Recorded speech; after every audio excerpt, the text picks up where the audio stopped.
Hey, it's Ryan Seacrest. Life comes at you fast, which is why it's important to find some time to relax. A little you time. Enter Chumba Casino. With no download required, you can jump on anytime, anywhere for the chance to redeem some serious prizes. So treat yourself with Chumba Casino and play over 100 online casino-style games, all for free. Go to ChumbaCasino.com to collect your free welcome bonus. Sponsored by Chumba Casino. No purchase necessary. VGW Group. Void where prohibited by law. 18 plus. Terms and conditions apply.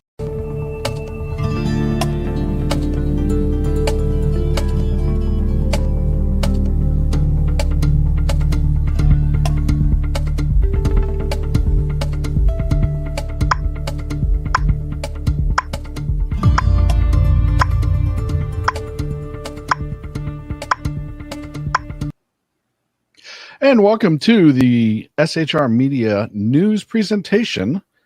Tonight we're going to be discussing the Kamala Harris interview with Bret Baier on Fox News. And there is a lot to pick from. We're going to try to keep this under an hour. However, I make no promises. Chat will be open just in case somebody wants to chime in. I also have chat going on my X. So if you're on X, I'll be able to monitor you through chat there. And wow, jumped up to 6 already. So say hi in chat if you're in chat. I really appreciate it. With me, part of the SHR team, we're going to start with age before beauty. Thanks. BZ joins us this evening, ladies and gentlemen. Hello, BZ. Good evening. How are you, sir? Always great to be here. The first time I've been here, so thank you. Well, this is the SHR News. I haven't brought you on Edge of Liberty yet, so we'll get there. Well, that's true. Also coming with us is the Reaver of Common Sense himself, Jersey Joe. Thank you so much, Joe. No problem. I was raised in a middle-class home. Thank you. I am glad Trump's campaigning. I understand. Thank you, Madam Vice President. So we're going to jump right in, and we've been fortunate enough to get this from Digital Beacon KLRN. So this is the feed that they had. It does start in almost immediately after she's asked about immigration. So it'll kick off right away. And I will be, and anyone wants to yell stop, I guess is a better way of putting it. You just yell it and I be it. And here we go. A topic of discussion that people want to rightly have. And you know what I'm going to talk about. Yeah, but right do you now, just a number? Do you think it's 1 million, 3 million? Brett, let's just get to the point. Okay. So the question was, how many illegal immigrants do you think has come into the country? And she wants to get to the point. Yeah, let's just get to the point. My point. Let's just get to the point, please. Please, let's just get to the point. I would love it if we could just get to the point. There we go. I'd rather have you guys on the side there where we can see you. So it starts off rough. The point is that we have a broken immigration system that needs to be repaired. So your Homeland Security Secretary said that 85% of apprehensions. I'm not finished. We have it's a rough estimate of 6 million people have been released into the country. And let me just finish. I'll get to the question. I promise you. I was beginning to answer. And when you came into office, your administration immediately reversed a number. Was she beginning to answer, boys? I mean, let's be honest. Was she? Beginning to answer like I was beginning my modeling career. Yeah. It's the strangest thing because she says, I was just going to answer, but she wasn't. No. BZ? It's an avoidance.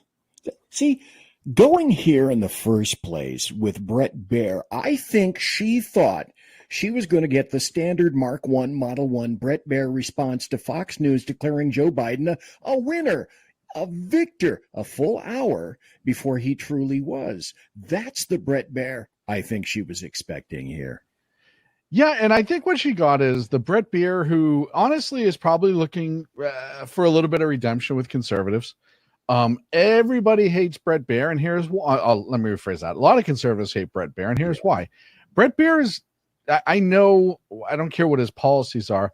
By and large, as a news guy, he has a tendency to be pretty dry and down the middle. But he doesn't, ever really hit hard when he's supposed to is the usual complaint about him.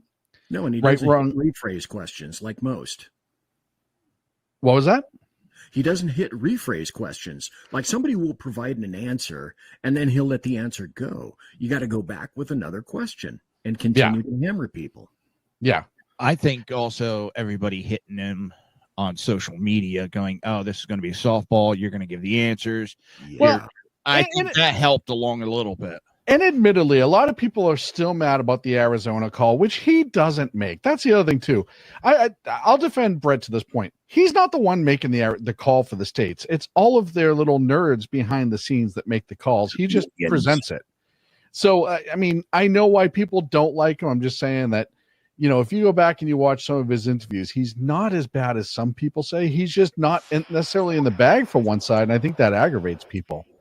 I don't trust Fox at all anymore. No. I haven't for a while. Yeah. And he works for Fox, and I was expecting a softball interview. Yeah, I will give you that Fox obviously is Fox, and that they're a problem in themselves as of late. But let's continue. Number of Trump border policies. Most significantly, the policy that required illegal immigrants to be detained through deportation, either in the U.S. or in Mexico. And you switched that policy. They were released from custody awaiting trial. So instead, included in those were a large number of single men, adult men, who went on to commit heinous crimes. So looking back, do you regret the decision to terminate Remain in Mexico at the beginning of your administration? At the beginning of our administration, within practically hours of taking the oath, the first bill that we offered Congress before we worked on infrastructure, before the Inflation Reduction Act, before the Chips and Science Act, before the bipartisan Safer Communities Act, the first bill, practically within hours of taking the oath, Ridiculous. was a bill to fix our immigration system. Okay, so let's talk. Yeah, we're all pausing. I know we all have something to say right now. Joe, I'll let you go first. Mine's going to be quick and easy. I'm going to replay that when I go to sleep tonight because that's going to put me to sleep in about 5 seconds. Yeah, no, I get that. I mean, but there's no substance to it. No, there isn't. It's exactly. so boring. It's going to put me to sleep. Well, but here's the thing. This is her trying to like remain stoic and presidential. Like that was her approach at the beginning. BZ? No bill. What bill? What was in the bill? What bill? Name the bill. Be specific. Also, be prepared for a pivot.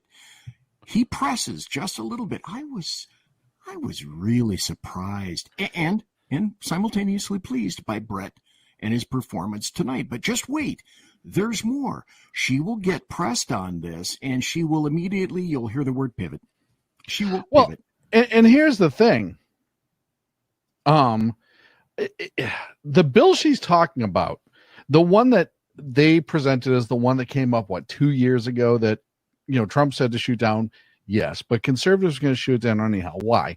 Because it added Border Patrol agents, sure, and it did, but the problem is it wasn't closing the border, it was just adding Border Patrol agents who at that time, people forget, you had air marshals, every other federal law enforcement agency and non-law enforcement agencies were being brought in to process paperwork from all over the country, suspending their day-to-day jobs. And it also gave a pathway to citizenship for. Yeah, but that's a totally different part of the argument. I am talking about securing the border first because that's what this whole. Well, I'm that's talking where they're at right now. No, yeah, but that was my point. Is even if they pass that bill before you even talk about we all know we don't agree with that. Before you even get to that point, ground level one is all of those Border Patrol agents. They would have had to go through background checks. They would have had to go through field training. You're looking at them getting on the line a year later, and all they would have been doing is paperwork because there was nothing else in that bill to secure the border for the most part. BZ, anything before we go? No, it's true. She didn't name the bill, and you're absolutely right. It was a misleading bill, as most from the Democrats are. Then they fall back frequently, as they are wont to do, on the title. Yep. Yes. Feeling good for kittens, Bill. Yeah.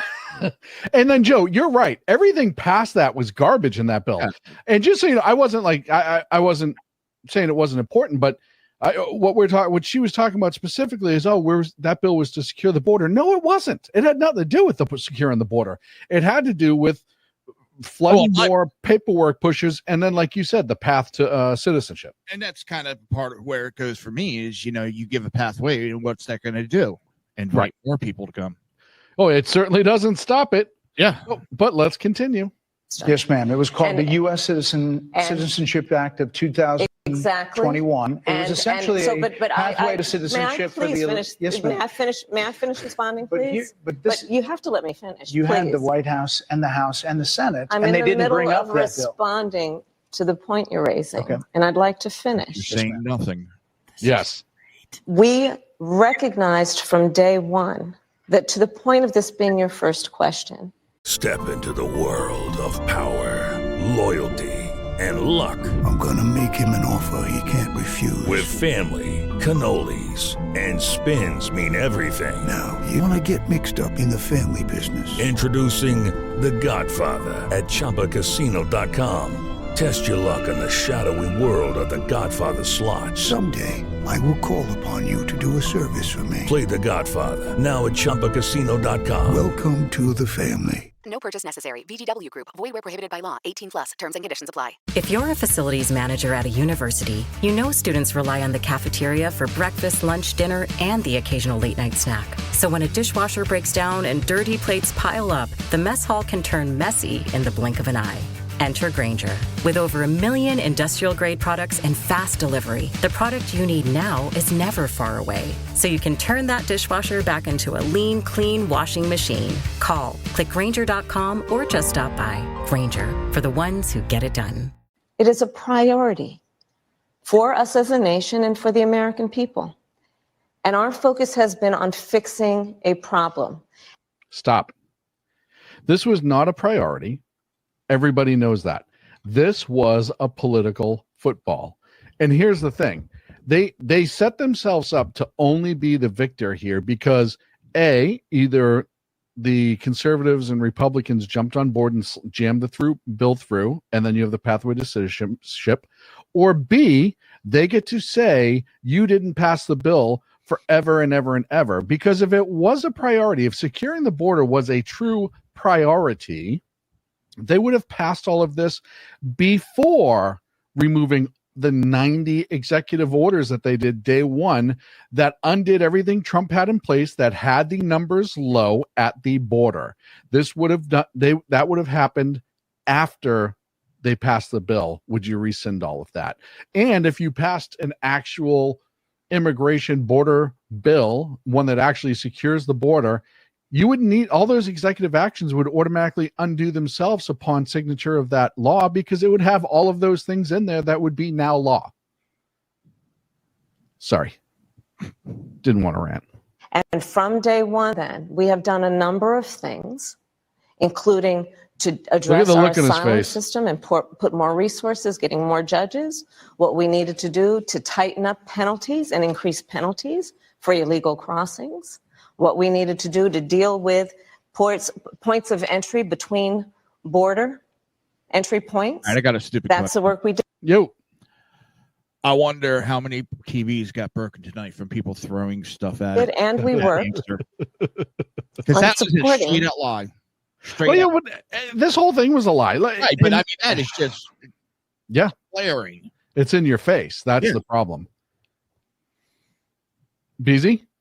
Well, the Border Act wouldn't have secured the border. It had a bunch of weaknesses. It didn't provide a solution to the most serious problem, which is that Biden already released so many asylum seekers, air quotes, into the country that the asylum system is essentially broken from the very get-go. It's no longer asylum. Yeah. It gives authority to shut down the border, which wouldn't kick in until, then they went to some numbers like 4,000 and 5,000 today, but it doesn't do a thing unless the 7-day average is above $5,000 a day. So what that means is the Biden-Harris regime could catch and release up to 5,000 inadmissible migrants every day, 2 million a year, right off the bat in that bill. That's just to start. No, that's just the beginning. You're right. What was a bipartisan effort, including some of the most conservative members of the United States Congress, to actually strengthen the border. That border bill would have put 1,500 more border agents at the border, which is why I believe the Border Patrol. Sorry, 1,500. I said earlier it was 3,000, I think. 1,500, which is even less. Yeah, half. And what's absolutely astounding to me, the total amount of employees for all of DHS, Border, ICE, and what's the other one? Customs is 68. I think it's 68,000, but that includes administrative personnel, support personnel, all that other stuff. How many active Border Patrol agents there are? Does anyone have a guess? There were about 13,000. I don't know how many there are now. Joe? No clue. 20,000. Oh, So, okay. well, it's 19 and change. And that was 2022. I don't know what it is this year. That was the latest that I could find. Now, adding 1,500 to that would seem like a significant increase if they were actually going to do border enforcement. It's a drop of urine. One Right. drop.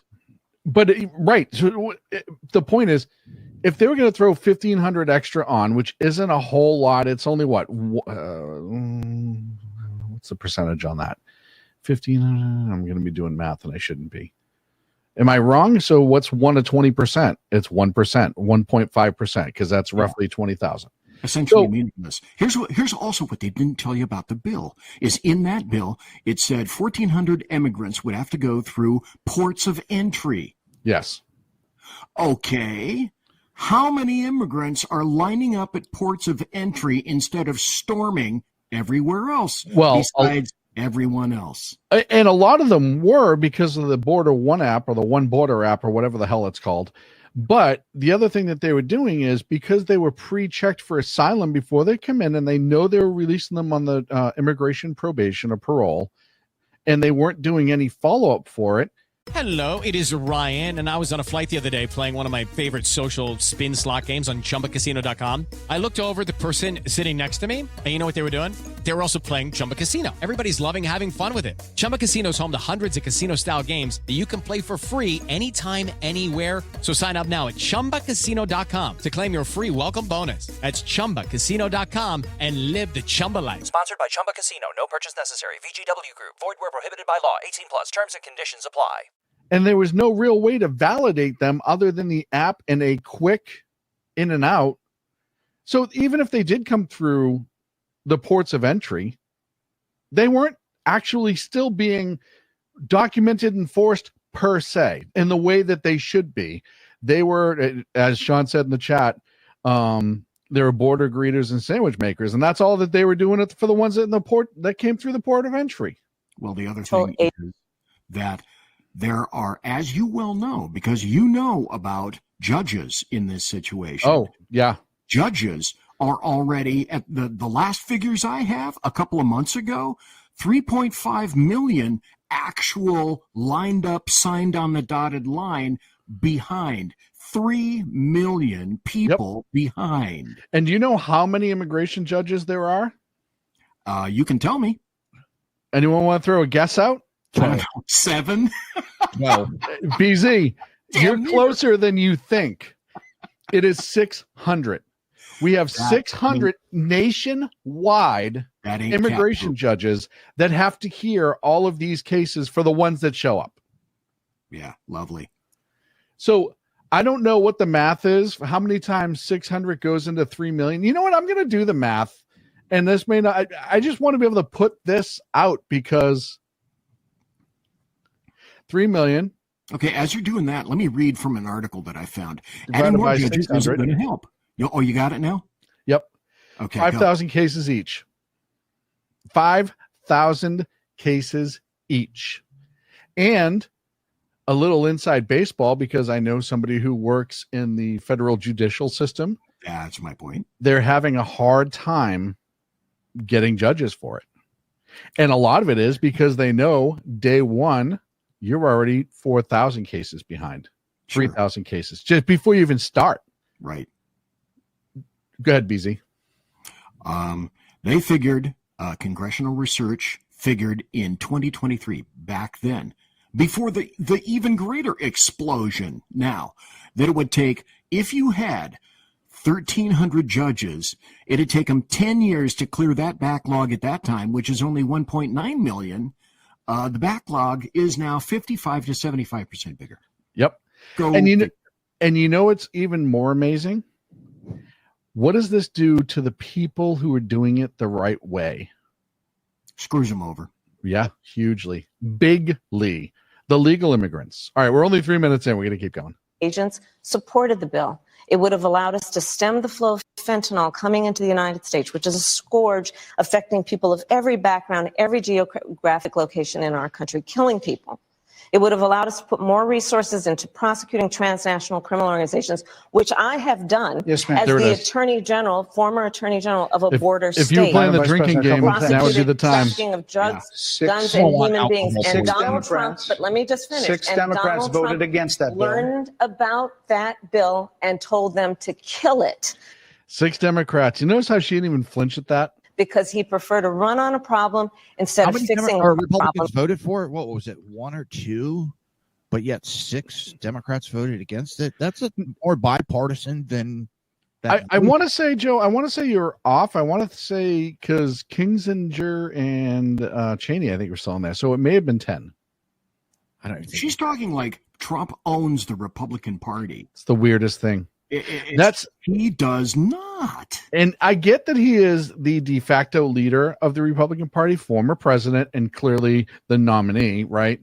However, him saying, I don't think this bill is a good idea or they should kill it is not the same. She does that on purpose. She tries to use certain language to make it seem like he pulls every string when he clearly, as you said, does not. He told him to. So what?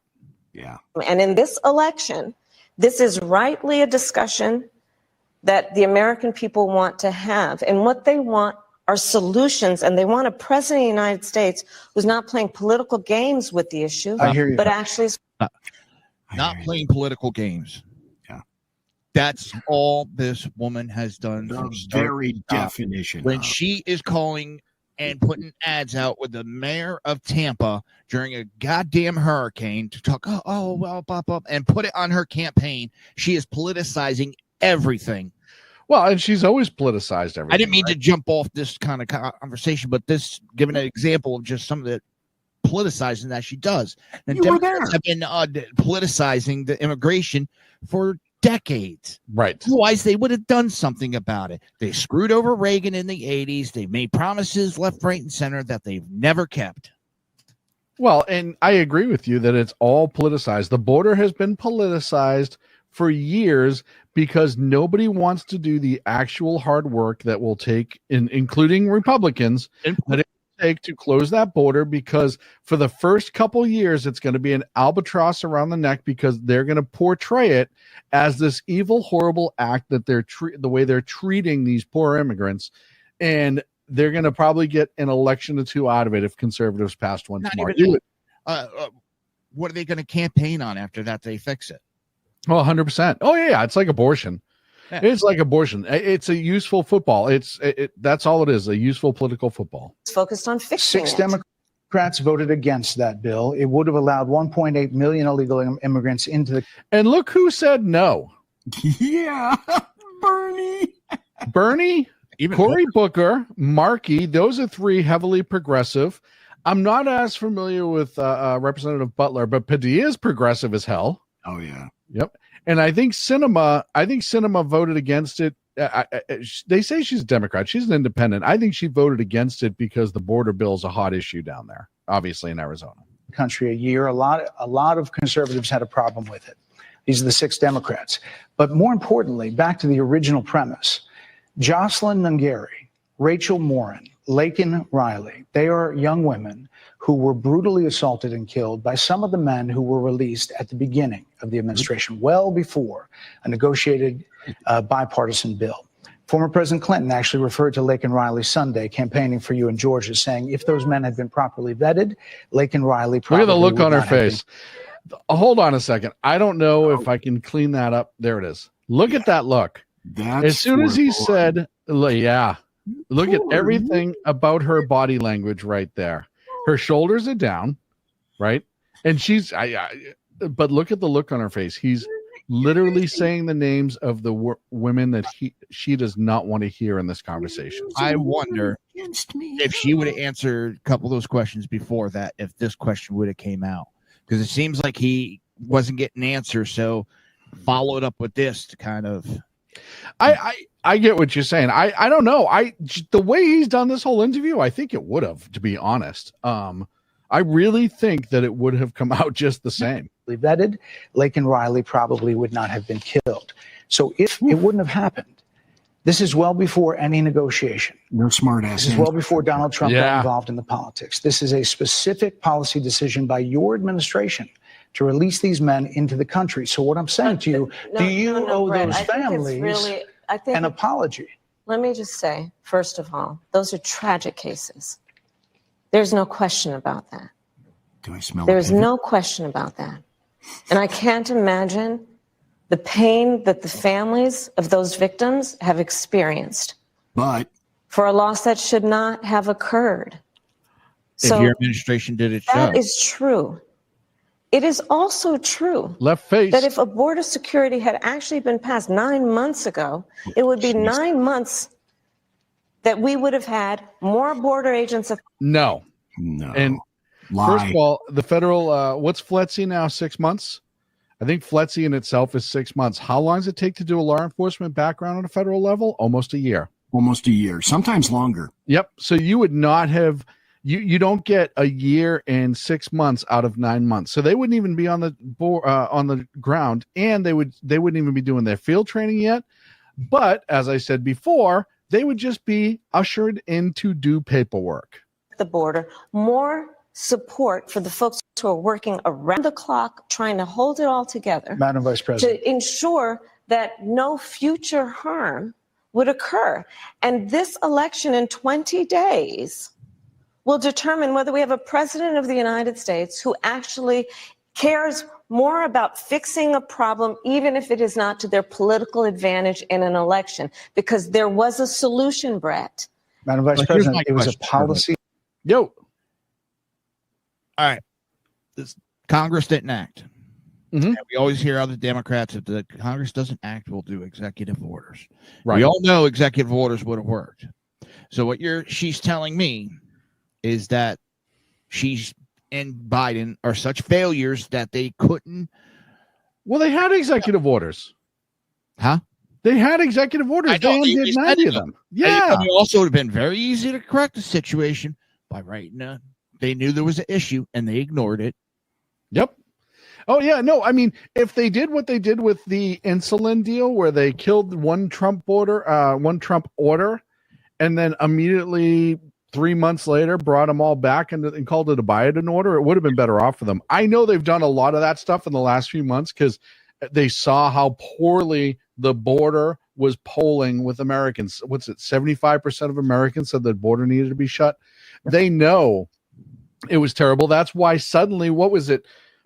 April, May, that they started actually closing the border. And that's because Biden was so far underwater with it that he put some executive orders back in place. 2/3 of Americans polled want all the illegals gone. Yeah, 2/3.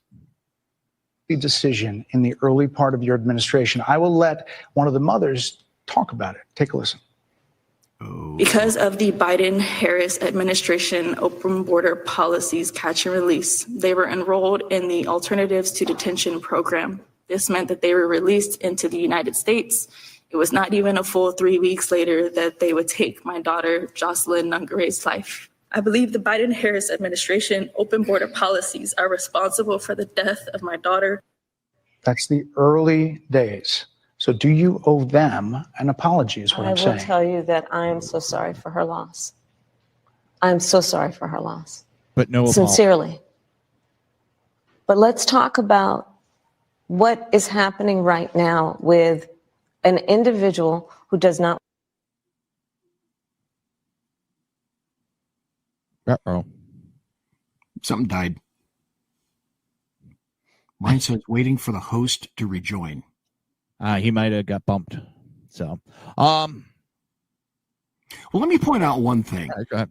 At the very beginning, when Bret Baier said, and I'm pseudo shocked at what Bret Baier did. I'm very surprised, yet pleased. But at the beginning, do you remember? Because I said, stand by. Here come the actions, the various pivot kind of things. But Bret Baier said something similar to, but just a number to her. Do you think about, in terms of the illegal immigrants, invaders here, I like to call them invaders. Do you think it's 1 million, 3 million? Well, she says, well, let's just get to the point of it. The point is that we have a broken immigration system that needs to be repaired. I speak leftist. What that means is, I don't want to talk about that. Sorry about that, folks. I don't know what That's happened okay. there. Yeah. Our job. We had it. I figured. We have the SHR We're job. professionals. I figured I'm going to pick it up. He's professional. Well, somebody is. I'm going to pick it up when the mother was speaking, only because I think that's super important. Yes, for everybody to hear. I'm going to do this and minimize it, and this time hopefully I will be here when you guys get back. Let one of the mothers talk about it. Take a listen. Because of the Biden-Harris administration open border policies catch and release, they were enrolled in the Alternatives to Detention program. This meant that they were released into the United States. It was not even a full 3 weeks later that they would take my daughter, Jocelyn Nungare's life. I believe the Biden-Harris administration open border policies are responsible for the death of my daughter. All right. That's the early. Bringing you guys back now. So it's so frustrating. To her, what they have been doing to Trump. You trot out the people that have been directly affected by this. Yes. And there's nothing wrong with that. Two should and can play at that game. Well, and it's, I don't even look at it as a game. No, I misspoke. Not a game, but two can play at these tactics. This is a tactic. Yeah, it's just, it's so sad. And it's, I hate the fact, and you're right, it is a tactic. I hate the fact that it's a tactic, right? That woman, that mother, that suffering mother should not have to endure that. And they allowed it to happen. But see, what I want to bring up very quickly, and I know you got to catch up, is why don't we go off the standard Democrat Model 1 axiom, which is if we can save, with guns, if we can save only one life by prescribing, if we can save only one life by shutting down the border, ... But you never hear that. Mm-hmm. Looking for excitement? Chumba Casino is here. Play anytime, play anywhere. Play on the train, play at the store, play at home, play when you're bored. Play today for your chance to win and get daily bonuses when you log in. So what are you waiting for? Don't delay. Chumba Casino is free to play. Experience social gameplay like never before. Go to Chumba Casino right now to play hundreds of games, including online slots, bingo, Slingo, and more. Live the Chumba life at ChumbaCasino.com. VGW Group. No purchase necessary. Void where prohibited by law. See terms and conditions. 18+. It's and it's sad to me that I'm going to hide this part. It's sad to me that they, just as a parent alone, to have to sit there and talk in front of a room full of people, and then you have the Democrats getting mad at the conservatives for bringing her, because if you remember, that happened. They were all terrible, frustrating. I know we do. How can you do the same thing we've done? Days. Exactly. So do you owe them an apology is what I'm saying. I will tell you that I am so sorry for her loss. Okay, 2 points. I'm so sorry. Did you see her? Stop. Sincerely. Just for a second. Did you see her? No. I'm so sorry for their loss. Head shake. Anybody that reads Body Dynamics and the fact that, again, as I mentioned with Dave, whatever the guy's name was from ABC, dry mouth. Yes. And yes. Look at the head shake. Not nodding. Head shake. Yeah, it's just it's sad. Go on. No apology at all. Nothing. Nothing. I wish. Well, and she said could have stopped this. I wish this never happened. Just something. Just yep. It hurts. I know. Well, yeah, and it's this is really terrible. It is. Yes, that's an easy one to decipher. This is terrible. This is a tragedy. Yes, this is a tragedy. But your apology is not throated enough to convince anybody. A crumb. Yep. Moving on. But let's talk about what is happening right now with an individual who does not want to participate in solutions. Let's talk about that as well. Brett, in all fairness, I told you I feel awful for what she and her family have experienced. During that time, you said repeatedly that the border was secure. When in your mind did it start becoming a crisis? I think we've had a broken immigration system transcending, by the way, Donald Trump's administration, even before. Let's all be honest about that. Yep, I have no pride. It was broken when I got here. Okay. What'd you do to fix it? And you're too stupid to fix it? Right. On the first thing, day one, remain in Mexico, gone. Yeah. It was broken when I got here is the absolute worst explanation in this situation. Now, when you're lobbying to get a bill done, or if you're lobbying to actually try to close the border actively, to say, hey, this was jacked up when I got here, I don't want this to be jacked up when I leave here, is entirely different, right? Because at least then you're pointing in a direction, you're trying to do something, and that's not what is happening here. She gets her words from weaselwords.com, guaranteed. And nowhere yet has she talked about what she'll do to fix it. The only thing she has pointed out is Trump. Joe. Yep. Trump. Thank you. Mm-hmm. She has not said what she'll do. No, and she's not going to. No, because she has nothing. Well, yeah. She's got literally nothing. Moving on. Didn't she say that? And saying that this is a perfect immigration system, I've been clear, I think we all are, that it needs to be fixed. We need more. I was just down at the border talking with border agents. Finally. And they will tell you, and I'm sure I know you investigate and you are a serious journalist. They will tell you, we need more judges. We need to prosecute. And how many times has she been to the border? In year 4. This is what, second time? Once. That was it. Once. Well, she went down. She went one other time. She went to Texas, but she did not go to the border. She was in El Paso, I think, but she did not go to the actual border. The proximity alert didn't even go off. Right. We need to process those cases faster. We need the support for those cases that should be prosecuted. They need more resources, and Congress ultimately is the only place that's going to get fixed, Brett. Well, that's how the system works. Yes, that is technically what we need. The flip side to that is you have powers you were not using until it was politically lousy for you. And no, let's get it right. They broke it. Yeah. Because it may not have been perfect, but it was doing a hell of a lot better. Congress? What Congress? How about EOs? First day one. Well, and right, they undid them. They were EOs in place. They undid them. I mean, it's the craziest thing to me that they're going to act like that Joe didn't undo 90 EOs, executive orders, day one. Now she's wailing for Congress. I love Congress. Right.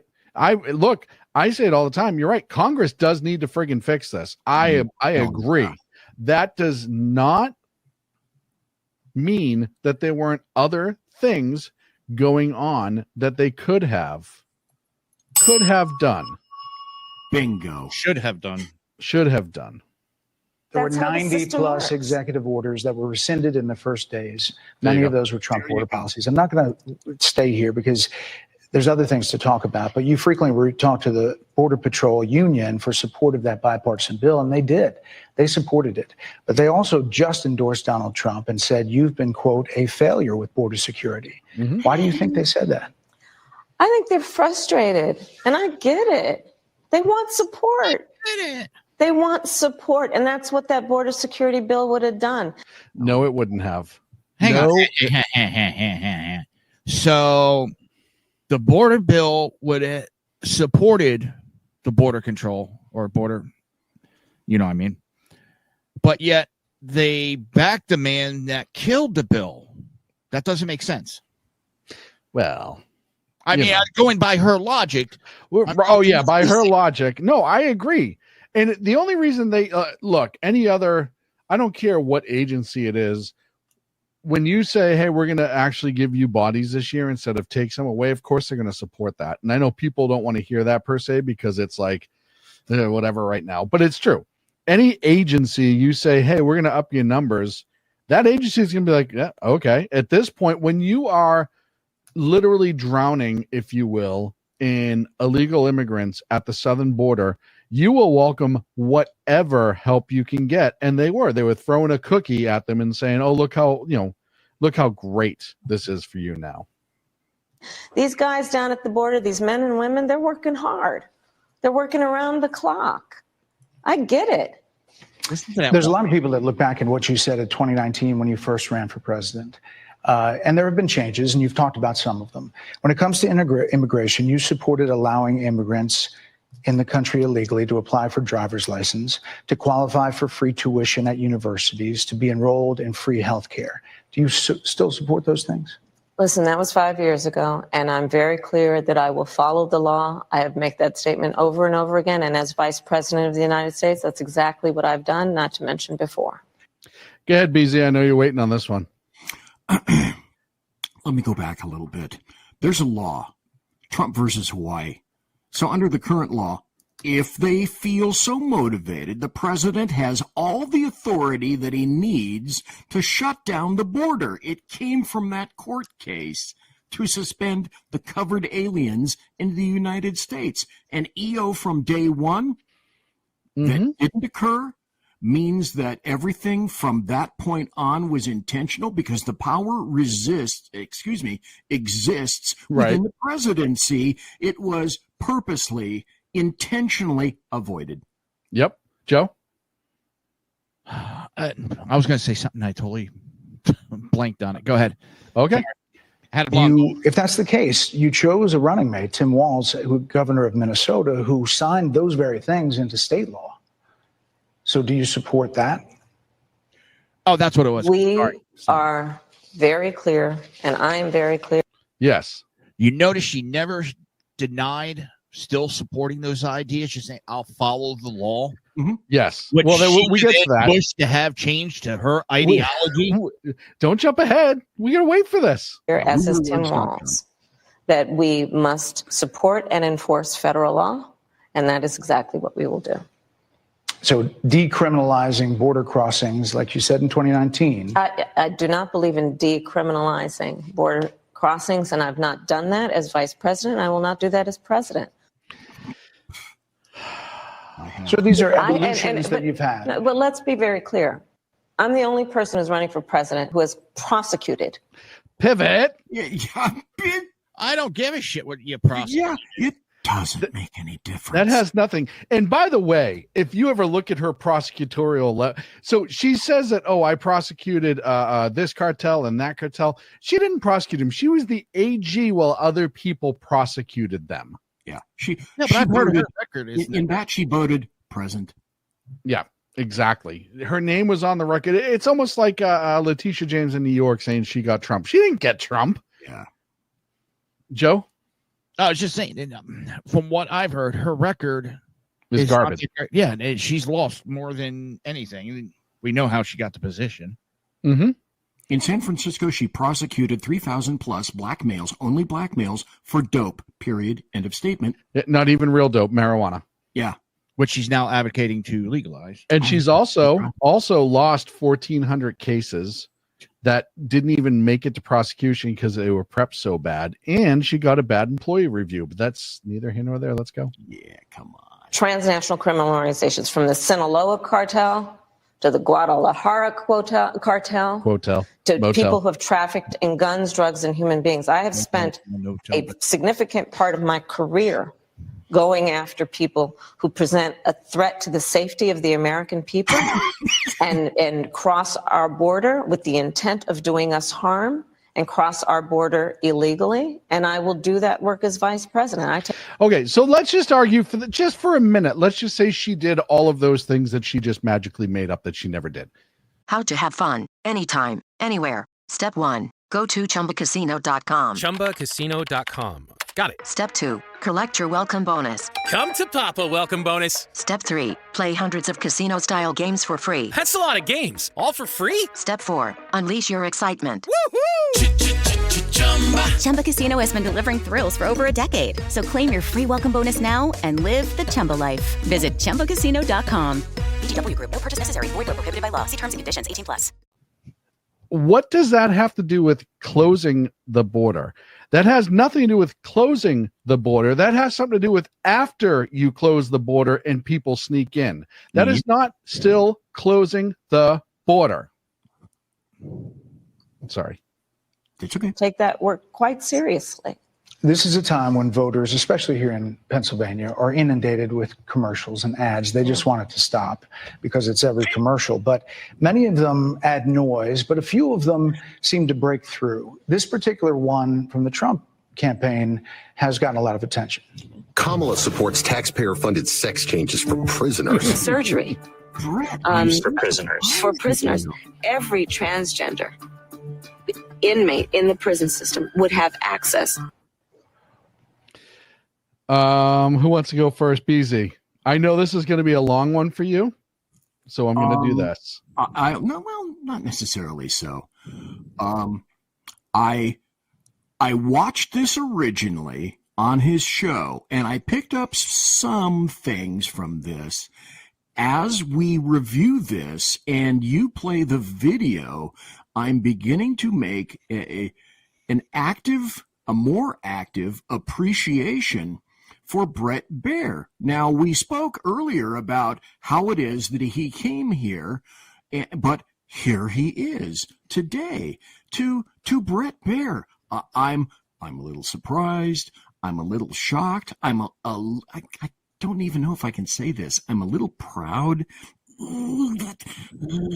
That grates to say it out of my mouth, the words coming out of my mouth about Bret Baier, but he was a little surprising, and she was taken aback. I think she was expecting 2020 Bret Baier. I agree. Joe? Now, correct me if I'm wrong, because I know I'm a blonde, and sometimes, I get things. It happens. Wasn't it back in the debate she denied that ever happened? That she ever said that? I don't recall on that one, but you're probably right. She's denied everything and then rewritten her own history over and over about supporting transgender sex change paid by taxpayers. Yeah. I don't think she was expecting any of this because I'm waiting for, and I know I'm jumping ahead. I'm waiting for the fireworks to start. Moving on. You could see her start. Are you still in support of using taxpayer dollars to help prison inmates or detained illegal aliens to transition to another gender? I will follow the law, and it's a law that Donald Trump actually followed. You're probably familiar with it's a public report that under Donald Trump's administration, these surgeries were available on a medical necessity basis to people in the federal prison system.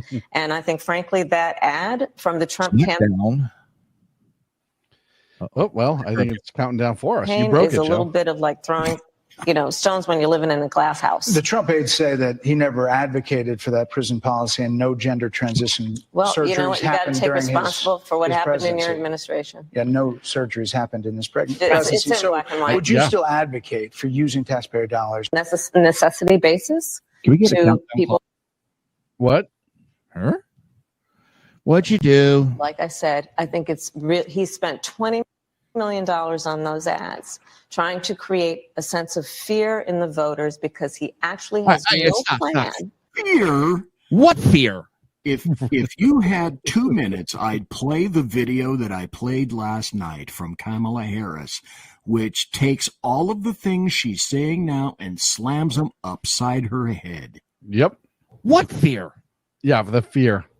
This fear is her, the truth of what she said. But this is what's going to come out more and more through this interview is she pivoting fear. She has no stance herself. Her only defense is but Trump, but Trump, but Trump.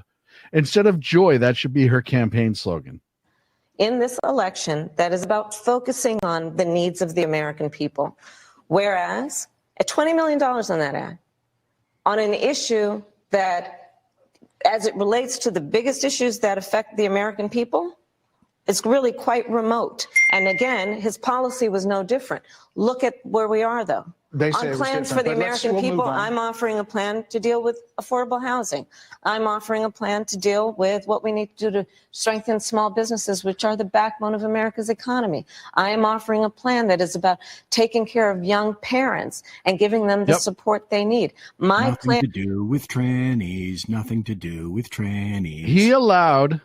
Hello, it is Ryan, and we could all use an extra bright spot in our day, couldn't we? Just to make up for things like sitting in traffic, doing the dishes, counting your steps, you know, all the mundane stuff. That is why I'm such a big fan of Chumba Casino. Chumba Casino has all your favorite social casino-style games that you can play for free anytime, anywhere with daily bonuses. So sign up now at ChumbaCasino.com.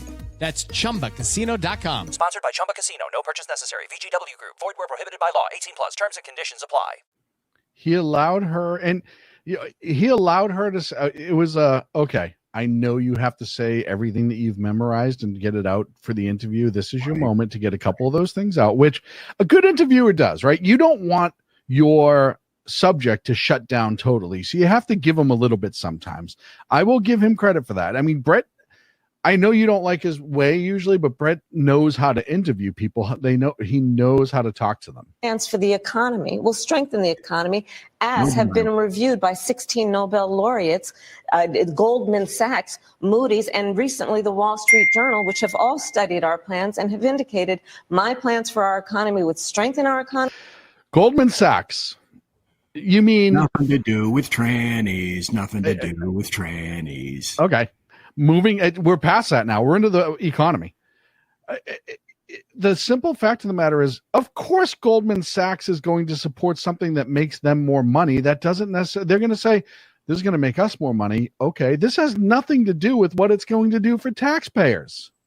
His would make them weaker, Why do you would think more ignite people inflation and invite a recession by the middle of next year. Those are the facts. Why do you think more people say they trust him on the economy than they trust you? I think that when you look at an analysis of our plans for what we would do as president of the United States, it has been clear to those who study and understand how economic policy works that moving forward, because I do believe the American people are ready to turn the page on the divisiveness and the type of rhetoric that has come out of Donald Trump. People are ready to chart a new way forward, and they want a president who has a plan for the future and a plan that is sound and will strengthen our country. My plan for the economy does exactly that. His plan would be, again, to give tax cuts to billionaires and the biggest corporations in our country and blow up our deficit. It's interesting. So she just said, I don't have details. He has details, but I don't have details. What are the details? I'm not detailing the details, but I will detail Trump details. She literally said, I know he's got this horrible plan. So she can't use he doesn't have a plan when she says he's got a plan that's not going to work. And then when somebody says, well, what's your plan? She'll say, well, I have one. Oh, and many of the plans I stole from Trump anyway. So the hell. So weird. You said turn the page, Madam Vice President. You were asked on 2 different shows last week what, if anything, you would do differently than President Biden. Here's what you said. Would you have done something differently than President Biden during the past 4 years? There is not a thing that comes to mind in terms of, and I've been a part of most of the decisions that have had impact. Under a Harris administration, what would the major changes be and what would stay the same? Sure. Well, I mean, I'm obviously not Joe Biden. I noticed. And so that would be one change in terms of, but also I think it's important to say with, 28 days to go, I'm not Donald Trump. So I'm not Joe Biden, but I'm not Donald Trump. Let's see what her answer. She's had what? I'm not going to do anything different but I'm not Joe Biden. Right. You're not going to do anything different, but you're not Joe Biden. I'm not going to do anything different. But she's had a week. She's had a week to think about that answer now. Let's see what she's come up with. Drinking water. You're not Joe Biden. You're not Donald Trump, but nothing comes to mind that you would do differently? Let me be very clear. My presidency will not be a continuation of Joe Biden's presidency. Stop just for a And second. like every new president that comes in to office, I will bring my life experiences, my professional experiences, and fresh and new ideas. I represent a new generation of leadership. Wow. I, for example, am someone who has not spent the majority of my career in Washington, D.C. I invite ideas, whether it be from the Republicans who are... Okay, stop for a second. Yeah. Okay. All right. We're going to go top to the bottom, BZ. You go first. You've spent 8 years there, Bint, which is twice as long as Donald Trump. He's not a politician. You are. What are the details? Let's hear them. This is the perfect time to regale your various detailed tales to all the people that are watching this show. You could grab an entirely brand new segment of potential voters just by grabbing them by the glottis, dragging them in and showing them the error of their ways. You provide no details. Yep. It's absolutely astounding. Joe. She was in office, she said, 8 years as senator, right? Mm-hmm. 3.5 as vice president now. 11 and a half years. How long was she the attorney general for California? One term, 4 years. 4 years, which is, how do you get that position? A vote. No, she was voted, and she got money. She got money from DC. Right. So her pretty much whole career has been as a politician. Yes. Oh, yeah. Well, and before that, she's an elected assistant district attorney here in California. Yeah. No, this whole thing, she doesn't answer the question. No. She's had a week. A week. Never. Supporting me, who were just on stage with me minutes ago. The Republicans and supporting her business and not sector, Republicans. And others who can that contribute to the than decisions hers. that I make about, for example, my plan for increasing the supply of... Stop for a Yep. second. I got is a non-answer, but better than hers.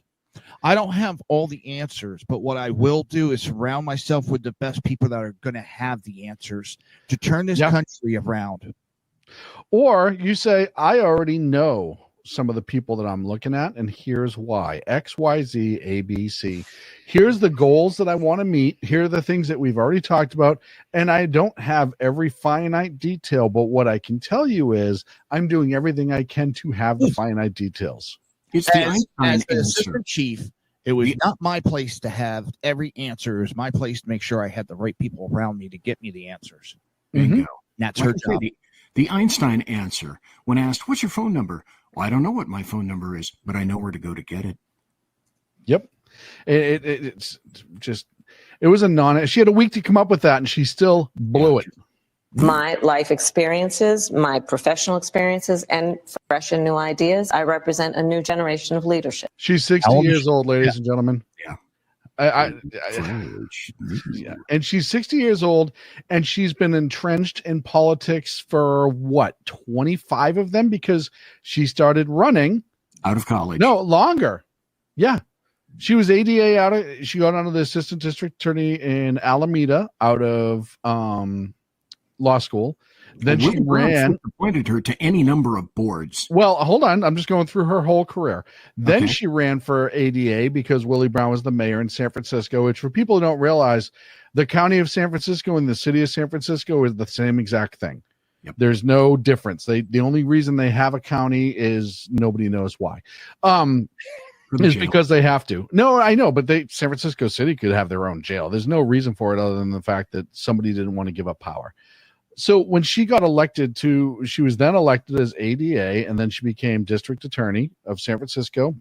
Then she ran for attorney general. I'm sorry, let me rephrase that. Like BZ said, she was appointed as a bureaucrat by politicians to work with politicians all the way through to the point that she ran for California AG. Her whole life has been politics. For example, am someone who has not spent the majority of my career in Washington, D.C.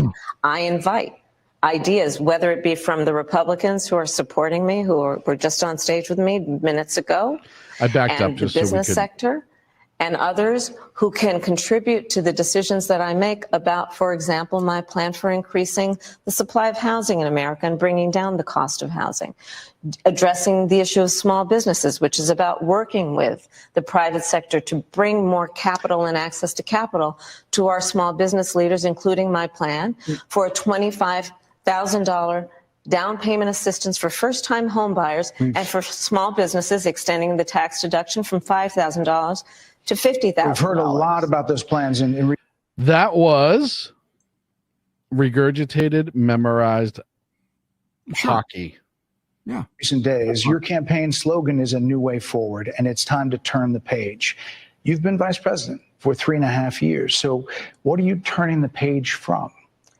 Well, first of all, turning the page from the last decade in which we've been burdened with the kind of rhetoric coming from Donald Trump that has been designed and implemented to divide our country.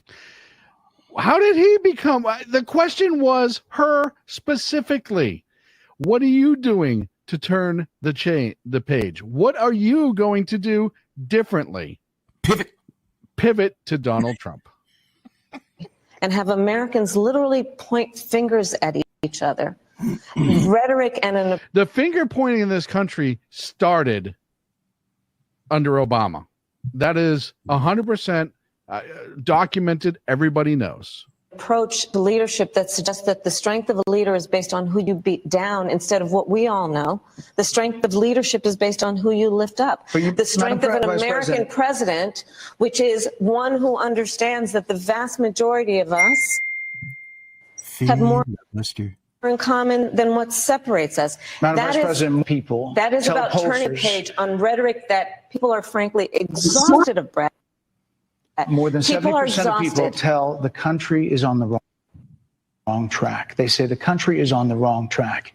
If it's on the wrong track, follows 3.5 years of you being vice president and President Biden being president. That is what they're saying, 79% of them. Why are they saying that? If you're turning the page, you've been in office for 3.5 years. What's that? And you can actually, if you look really hard, you can see like she's already starting to get pissed. Her eyes are different. Just everything. Donald Trump has been running for office. Donald Trump. But you've been the person holding the office. Come on. Madam You Vice and I President. both know what I'm talking about. You and I both know what I'm talking about. I actually don't. What are you talking about? What I'm Wow. Yeah. I love that. No, I don't. Here it comes. I will tell you that right there. I mean, you can tell. Save me. Yep. And now she's going to get pissed because now she's being pressed. What I'm talking about is that over the last decade, But you're people the have lever of become, power. but listen, over the last decade, it is clear to me, and certainly the Republicans who are on stage with me, the former chief of staff to the president, national security advisor, and his vice president, one, that he is unfit to serve, that he is unstable, that he is dangerous, and that people are exhausted with someone who professes to be a leader who spends full time demeaning and engaging in personal grievances and it being that of the American people. People are tired of that. If that's the case. You mean like the attacks on MAGA? Yeah. Obfuscation, pivot. Don't answer the question. Next. Yes. For an interview about her, she spent more time. Trump is so deep in her head. Oh, yeah. It's not even funny. It's always about Trump. Yes. Oh, it's not just her. Democrats in general. He lives in their head rent free. It's amazing. Why is half the country supporting him? Why is he beating you in a lot of swing states? Why, if he's as bad as you say, that half of this country is now supporting this person who could be the 47th president of the United States? Why is that happening? This is an election for president of the United States. It's not supposed to be easy. What? I know, but it's not supposed to be. It is not supposed to be a So cakewalk are they misguided, the for 50%? Listen, Are they stupid? What is God, it? I would never say that about the American people. And in fact, if you listen to Donald Trump, if you watch any of his rallies, he's the one who tends to demean and belittle and diminish the American people. He's the one who talks about an enemy within. Yes. An enemy within. Yes. Talking about the American Okay, people. stop for just a second, can you? I'd like to remind everyone that this person right here, there's nobody there. That one, yeah, there's nobody to point to now, is the one who called young kids stupid. Yep. Do you remember the reference to the kids in the 18, dorm? what was it, 16 to 22 or something like that, or morons? Them stupid. Just thought I'd point that out. Joe?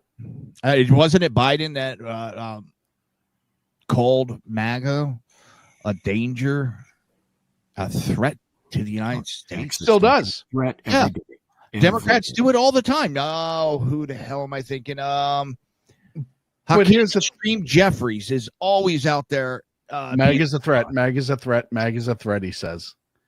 Yep. I agree heard with you, Joe. Trump saying the deep state is a threat. Right. He's not the American people.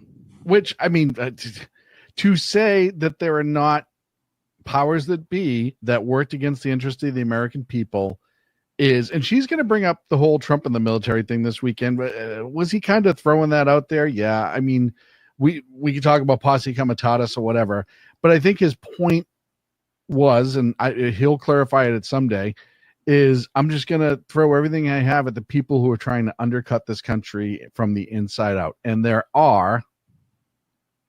Yep.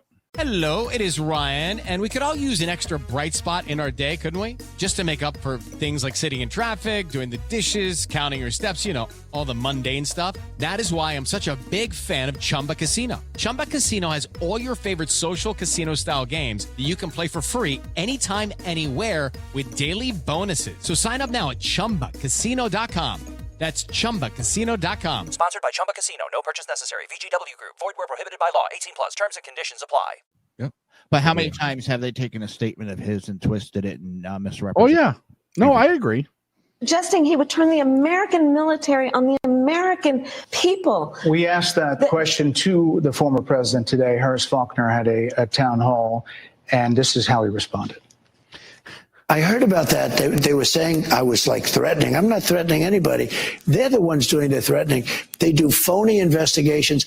I've been investigated more than Alphonse Capone. He was the greatest gangster. No, it's true. But think of it. It's called weaponization of government. It's a terrible thing.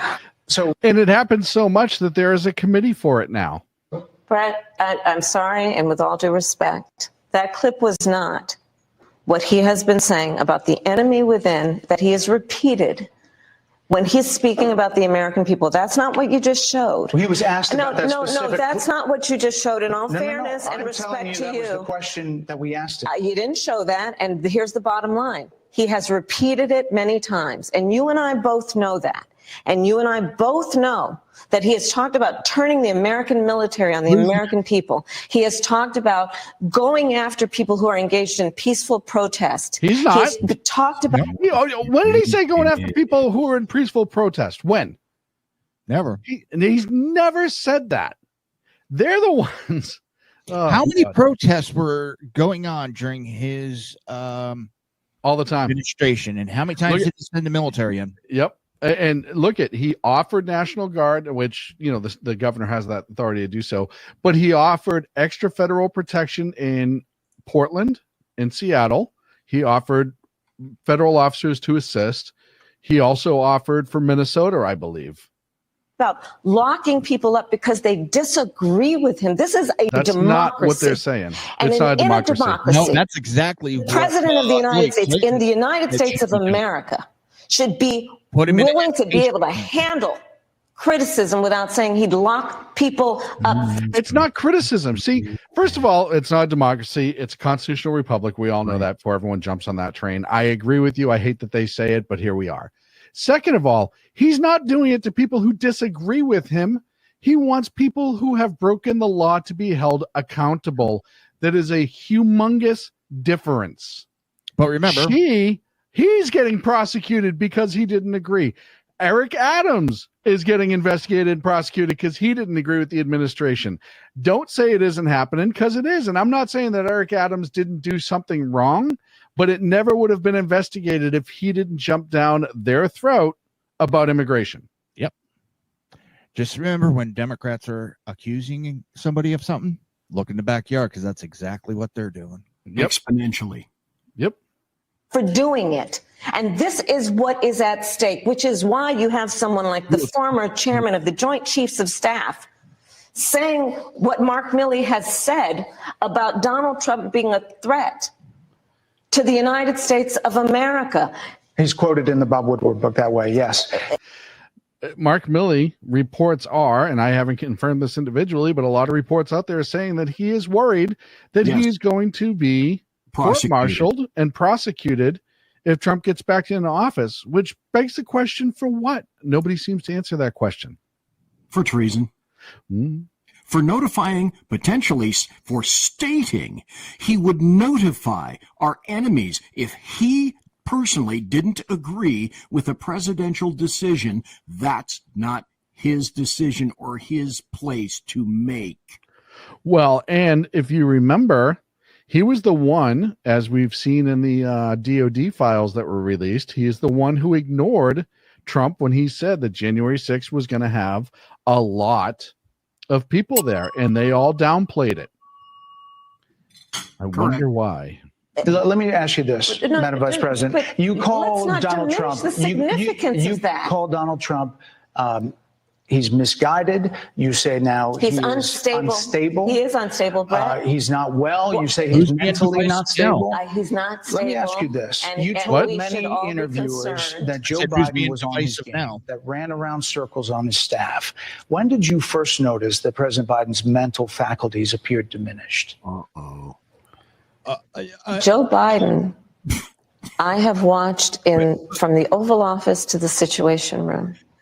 And he has the judgment and the experience to do exactly what he has done in making very important decisions on behalf of the American people. There were no concerns raised? Brett, Joe Biden is not on the ballot.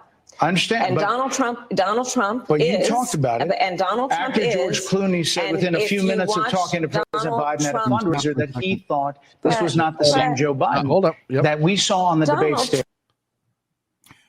The reason this is important, and this is the point that she's trying to purposely, in a sinister fashion, avoid, is this.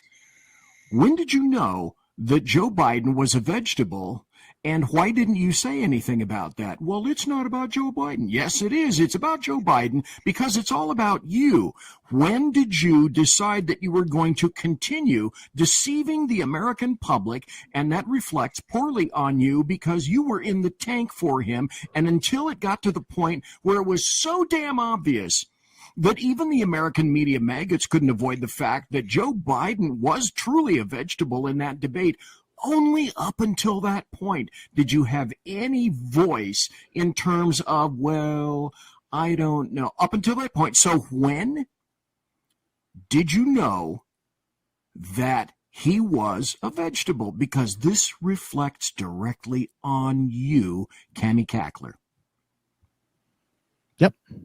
Joe. And it goes to, can we trust her that she's not going to hide something that's very important to the nation, like a president in severe mental decline? Yep. What else would she lie to us about? Oh, yeah. And that's exactly what he's getting at. And she don't want to hear it, so she's going to make an excuse that it's about Joe Biden. No, it's about you, you dumb idiot. It's about you. It is 100%. No, I agree. It's 100% about her. And the simple fact of the matter, and Joe, I think, nailed this correctly. Everybody knew, and there was essentially a president by committee who was running this country, and it wasn't Joe Biden. And not in the way that, I have a whole bunch of advisors who helped me come to my decision. No, they were making the decisions, and he was signing his name.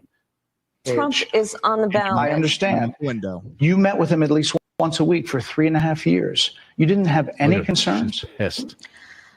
I think the American people have a concern about Donald Trump, which is why the people who know him best, including leaders of our national security, community have all spoken out, even people who worked for him in the Oval Office, worked with him in the Situation Room, and have said he is unfit and dangerous and should never be president of. Because this is all I'm seeing. And one of the things that drives me up a wall with, especially the Democrats right now, they see something that worked against them. So what do?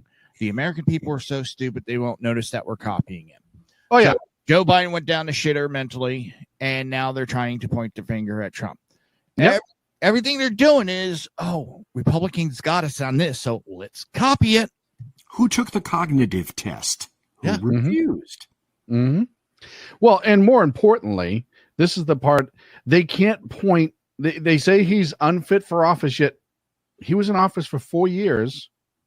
And I don't recall. Do you guys recall getting into any wars for 4 years? Nope. Do you guys recall paying more money by the end of the Trump administration? No. Nope. Do you recall what did he do that was unhinged? That's it. They say he's unstable, but they can't give evidence of his instability other than the fact that he talks a lot. Trump talks a lot. He always has. He said mean things on Twitter. Exactly. That's exactly what this comes back to is mean things. Of the United States again, including his former vice president, which is why the job was open for him to because they choose another running mate. That is a fact. That is a fact. Madam Vice President. That is a fact. 2 more things. You were asked on 60 Minutes about the biggest threat the lie right there. You got to say the world faces, that the U.S. faces. That's like Biden saying after he says something, hey, true story. Yeah. Or I'm so intelligent. Yep. Is this what you said? Which foreign country do you consider to be our greatest adversary? I think there's an obvious one in mind, which is Iran. Iran has American blood on their hands. Okay. This attack on Israel, 200 ballistic missiles. What we need to do to ensure that Iran never achieves the ability to be a nuclear power, that is one of my highest priorities. Okay. She can't even name the greatest enemy. Yeah. Yeah. I mean, that's the China. Everybody knows this isn't it would piss off the Chinese controllers. Even the State Department says that it's China. Everybody knows it's China. It used to be Russia. It used to be the Soviet Union. It is now China. Is Iran a problem? Yes. Is a nuclear Iran a bigger threat than it is now? Absolutely. And I think they're nuclear now anyhow, but that's neither here nor there. If I see you, Joe, I promise I'll get to you. If Iran is the biggest threat that's going on right now, why are we not closing Iranian secret police stations in the country? Why is Iran not buying up all the farmland? Why is Iran not buying up land near military bases? Why is Iran Zeppelins? Yeah, it's ridiculous. It's not even close. And by the way, she had 9 days to fix this. 9. Go ahead, Joe. Now, let's, for the sake of argument, say Iran is the number one enemy. Iran is the number one enemy. Go ahead. Iran is the number one enemy. Who empowered them? Oh, yeah. Oh, no. Yeah. 100%, Joe. 100%. 100%. The Democrats empowered them. With how many billions of dollars? I remember Obama trucking. Well, and everything after that. Then Biden releasing all those billions of dollars. That's the big one there. And they were not enforcing the embargoes that were on them, and it allowed them to sell oil off the market to Russia and other places and make billions of everything that Trump put against them. And made billions. And she's going to allude to Trump pulling from the nuclear deal. Folks, the nuclear deal was garbage. There was no teeth in it for the UN weapon inspectors. They were not allowed, and numerous times there was no penalty for it. All it was a window dressing instead of dealing with the problem. A unilateral giveaway. And if Iran is the enemy, Why are they limiting or trying to limit Israel's response to Iran? Exactly. Yeah. Why don't you protect the number one enemy? Everything you're saying is true. She's just not smart enough to deal with that. A number of experts thought you would say China. The FBI director had said that. But you said Iran. If that's the case, what do you say to critics who look at the actions of your administration and say you're not acting like Iran is the number one threat? Well, I will tell you most recently, whether it was in April or in October, and then several hours on each occasion that Iran posed a threat to Israel. I was there. Most recently in the Situation Room, in the most recent attack, working with the heads of our military and doing what America must always do, to defend and to support Israel in its requirement to defend itself, and to give American support to be able to allow Israel to have the resources to defend itself against attack from Iran and Iran's terrorist proxies in the region. Right. And that is, proxies and my commitment to that is unyielding and unwavering. She didn't answer why she said Iran. She never answered the question. She started spouting how Iran is attacking Israel. Yes, that's true. She was in a Situation Room. Okay, maybe. Can't argue that. I don't have any evidence to argue that. She argues that, more recent attacks with the 100 cruise missiles or 200 cruise missiles that were fired from Iran that she was involved in. Okay, right. But that does not make them the biggest threat to America. She said, which, by the way, she's now locked herself in, and I know she's alluded to it before, she's locked herself into defending Israel, but this goes back to Joe's point. If you're all about Israel defending itself, why are you now threatening embargoes on them? If that's how you treat your friends, I'd hate to see how you treat your enemies. Well, we know because we see enemies, the reverse. We know how they treat the enemies because look at what they've done to Donald Trump with lawfare.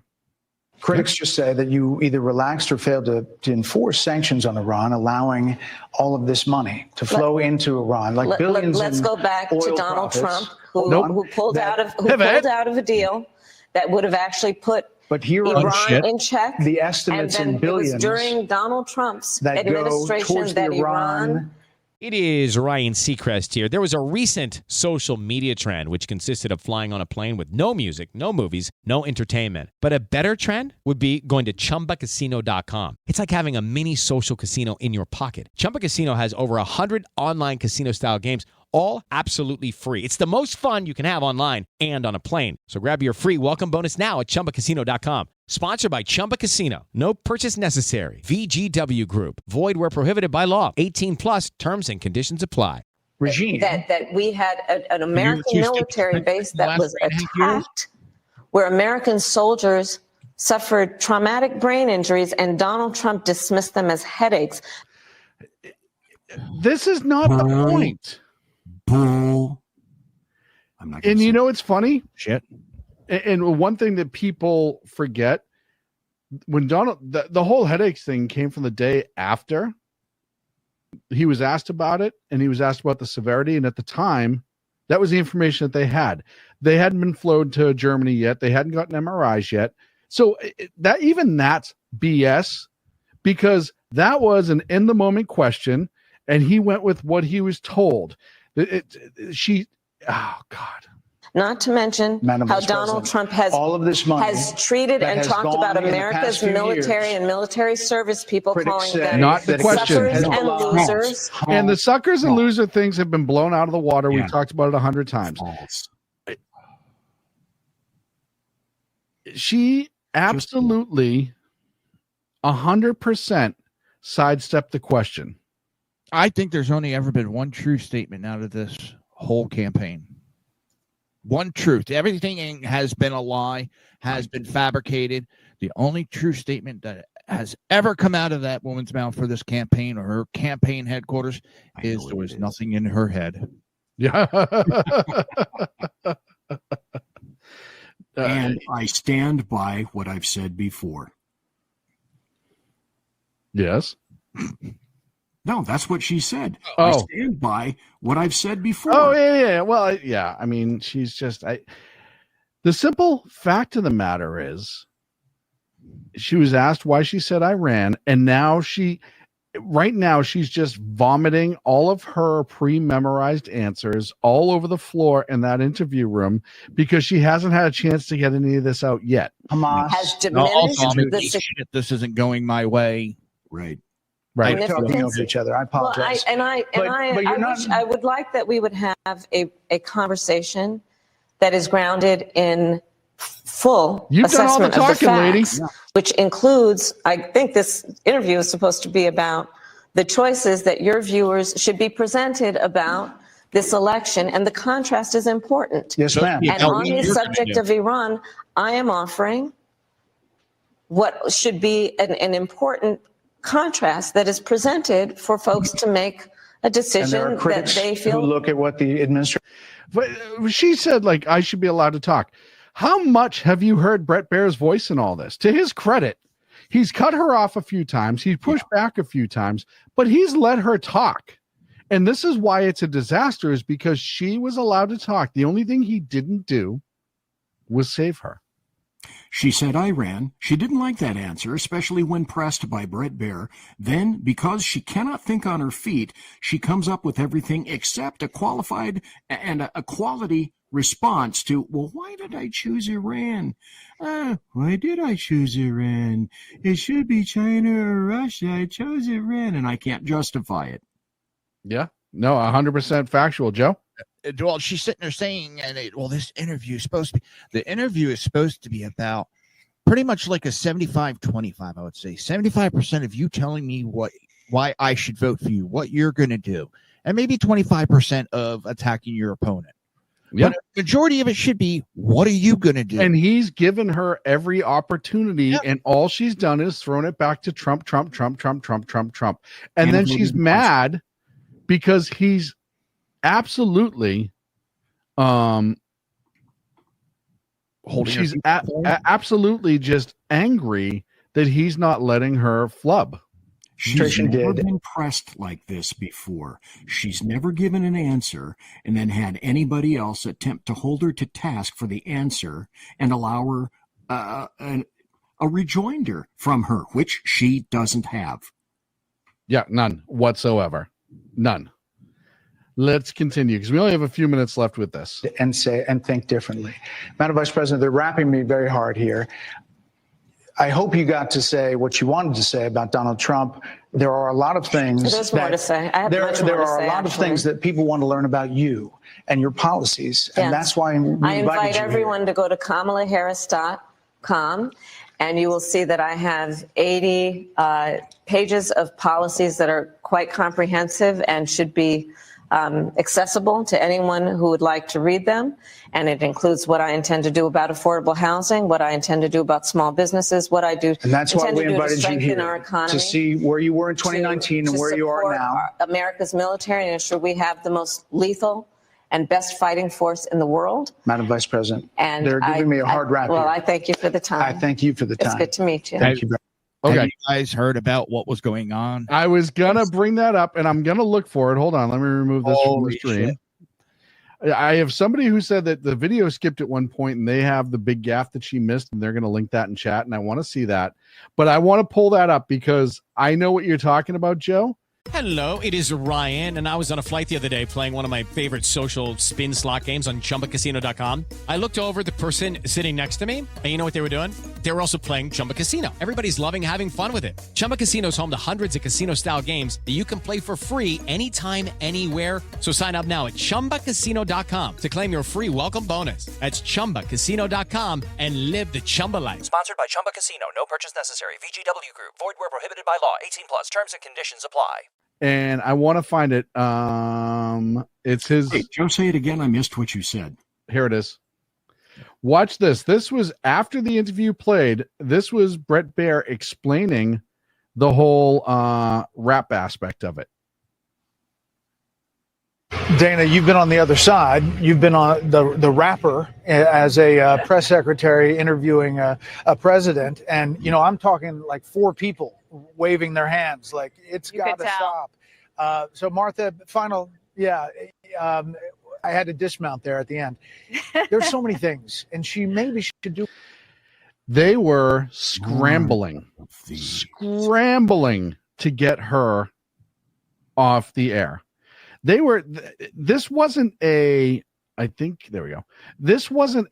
need to wrap up. Now, the other thing too that he talks about, and I don't know if this clip had it or not, she arrived late to the interview. They arrived late. 30-minute interview. Yep. They arrived like literally leaving them like 28 to start or whatever it was. And then her people were, like he said, 4 people saying, wrap it up, wrap it up, wrap it up.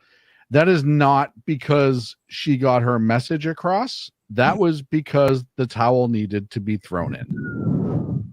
Oh, yeah. It was. We need like a video of like a flaming airplane going down. And look, I'm going to say this just like I've said this a million times. Don't listen to the polls. Don't believe everything. Look, there are still people voting for her after this disaster, right? So you have to vote. You have to show up. You can't relent. This has to happen, right? Press the gas.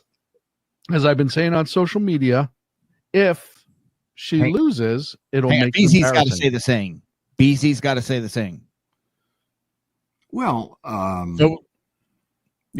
have numerous, Joe. The monkeys. To which are you referring? The monkeys. Noah's Ark. We get a vote like we're the third monkey trying to get a Noah's Ark, and brother, it's raining. I've been stealing that a lot lately, bro. Okay. Good, because Shaun just said it, so super. Well, I was trying to. I didn't know which one he was referring to. I'm sorry. I don't care how much you think he's ahead. Don't let them fool you. Pushing. Act like he is so far behind, and we need everybody out there. There is no red wave. There is no red tsunami. Shaun and I discussed the other night, Tuesday night, as a matter of fact, we both agreed that the Democrats are going to tell you one of 2 things. Don't show up to the polls because you're so far behind, you're being crushed so badly that your puny little vote won't mean a thing. Or the Democrats are being crushed so terribly that you don't want to pile on, do you? No, don't pile on. Your vote is not needed. You've already won. I will tell you 100% that their internal polling. Now, people don't understand. External polling, there's always a lean. They oversample, undersample, whatever. The internal polls, they have a tendency to try to be as accurate as possible because that is how they plan their campaign. There's not often an oversampling of Democrats for the Democrat internal polling because they don't want to get caught flat-footed. So I'm telling you that if the polls are saying what they're saying today and it's already bad, then the internal polls must be horrific. Yeah. Behind the scenes, there's some camshaft. And that's why there's some panicking going on. And look, we've seen how bad they're doing with the black vote. We know.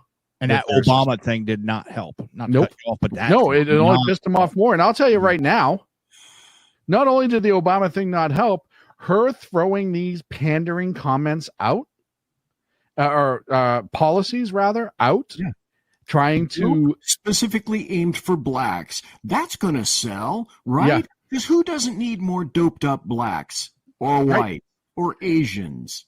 And essentially what she is saying is if you look at that whole list, it's like, we're going to give you free money if you vote for us.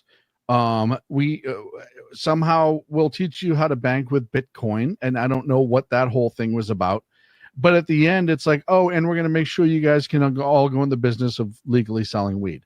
I don't understand, and I could be wrong, but as I said, and I may have said this earlier in the show, but I definitely have said this on X, is I really thought the Democrats would have learned after the Civil War that you can't buy black people anymore.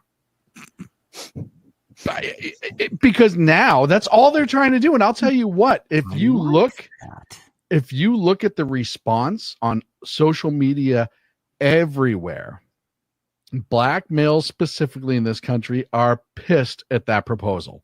They're not happy. Why? Because they ignored the black male vote. They ignored male vote in general. They're so underwater with males. They know that. Specifically the black male vote, they're even more underwater. They ignored them this entire time. And now that the internal polls say, oh shit, we're bleeding the black male vote, and hemorrhaging is probably a better term. Now all of a sudden, she wants to get them back into the what's also hurting them with the black Latino, even some of the white, the inner city where they need help, and they're on government assistance. And I'm not saying all blacks, all Hispanics, all white. I'm saying the ones that are in there. And a lot of them have gotten kicked off of that to make room for illegal aliens to get money. Oh, yeah. And that's pissed off a lot because they've gone, I've lost my help. Well, it's even worse. So these people can get help. That's Joe, it's even worse because one of the other things that's happening is they're not necessarily moving into the low-income housing. They're living in the much nicer hotels and all that stuff and getting free food and all this other stuff. Yep. And people who are in low-income housing are like, wait a minute, how come they're just showing up and they're getting all of this? The other big story that dropped today, and the Kamala interview this dropped today on purpose. And they knew the Kamala interview would absolutely take over the talking point on this. We pivot to that real quick. Yep. The one thing I saw also on Twitter, some of the things that are leaking. Number one, she was in the green room crying after the interview. What? Kamala Harris. Who said that? I you know how it goes, Sean. You go through so many, and it's that's always stuff that I want to attach a name to, so it's not us saying it. You know what I mean? Like I said, this is stuff that I've come across, and I don't think she'd be back there crying. I actually, if you told me she went back there and started breaking shit, that would make more sense to me. Sort of going to the next one. That none of the staff go anywhere near her, say a word to her, because they said she was pissed. But you get like my wife, who gets pissed off, and what does she do? She cries. Yeah, I don't. Pissed off, the tears start, and it's not that she's like crying because she's upset. She's crying because she's pissed. Yeah, I don't know if crying would ever be. I don't know if Kamala has enough regular emotion to cry like that. I think that she snaps. And look, I've been saying on social media now for over a month that it's getting closer and closer to the point that she's going to snap in public. She started to tonight. She started to tonight. She was on the cusp. She really had a hard time. So this is for people of history. I really think this interview is kind of Dukakis's tank moment. Or maybe the Biden debate moment? Well, no, not quite as bad as that, but getting there. It was really bad. But the other thing that dropped today that while I have you gentlemen for a few more minutes, I do want to talk about is this story, and I wrote this on SHR Media. People forget that the FBI changed their 2022 crime stats to show that violent crime was up by 4.5%. 4.5%. Here's what contradicts everybody. That contradicts Democrats, leftists, globalists, everybody in D.C., the White House, KJP, the Oval Office, the American media maggots. That contradicts every narrative that they've been pushing this entire year and prior. And I'm going to go to, I remember a certain moderator fact-checking Trump that crime is down. That didn't happen. But here's my shock face that the stats came out and they had to revise them. Well, and there's a couple stats that I think people should find that's interesting. And I have been in fighting with people, and I said this on my show Friday. Friday, I talked about the Marshall Project. I talked about crime stats and how they were not complete. It is Ryan here, and I have a question for you. What do you do when you win? Like, are you a fist pumper, a woohooer, a hand clapper, a high fiver? If you want to hone in on those winning moves, check out Chumba Casino. Choose from hundreds of social casino-style games for your chance to redeem serious cash prizes. There are new game releases weekly, plus free daily bonuses. So don't wait. Start having the most fun ever at ChumbaCasino.com. Sponsored by Chumba Casino. No purchase necessary. VGW Group. Void where prohibited by law. 18 plus. Terms and conditions apply. Because of the following. This is factual. This is not me saying it. This is from the Marshall Project, who absolutely studied this specifically. Out on the 2022 crime stats, there's a total of 18,896 police agencies that have to report or are supposed to report per NIBRS. Out of those, 44% submitted complete crime stats to the FBI. 44, so we're already under half. 4,464 agencies, that's 24%, submitted less than 12 months of data for 2022. And 32% of agencies, including the NYPD and the LAPD, report zero data to the FBI crime stats. And why is this? In 2021, and this is a direct quote, I will put it up on the screen from the Marshall Project. In 2021, in an effort to fully modernize the system, the FBI stopped taking data from the old summary system that only accepted data through the new system. Thousands of police agencies fell through the crack because they didn't catch up with the changes of time. Now, I will tell you, the last time the FBI did this, and this was, and if folks don't know what CJIS is, Criminal Justice Information System, and NIBRS, NIBRS, you can Google it, and it'll give you a little insight. But essentially, the FBI says, look, we categorize crimes X, Y, and Z, A, B, and C. If you have this crime, it goes here. If you have this crime, it goes there. That's how they sort it. And they try to do it in a way that agencies can, it meets the state codes, and state codes feed into that. And it's this really pain in the ass system in a way that, because we have 50 states and 50 sets of laws, even if we have the same law state to state, they have different coding, they have different descriptions, et cetera, et cetera. The last time they did this, it was a nightmare. They finally got a lot of people, and I think the last time they did it, and correct me if I'm wrong, was 2004, 2003. And the reason I know they did it somewhere around then is because I was working for an agency that was starting to do a new reporting system, and I was part of the test team. And I remember talking to the developers and them saying it was a nightmare even back then to submit to the FBI and get the two systems to talk to each other. So that is why it is not as simple as just, oh, you just update Windows and the conversation will go. When you have an agency like NYPD or LAPD, the amount of training, effort, resources, money, and materials to make an updated system, B, to have it talk to the FBI, is astronomical. And the FBI changes this fairly regularly, which is odd to me, because why you would put that burden. The FBI is like, oh, we're just changing our system that receives it. But now the burden falls on 18,896 separate agencies to update and fix it.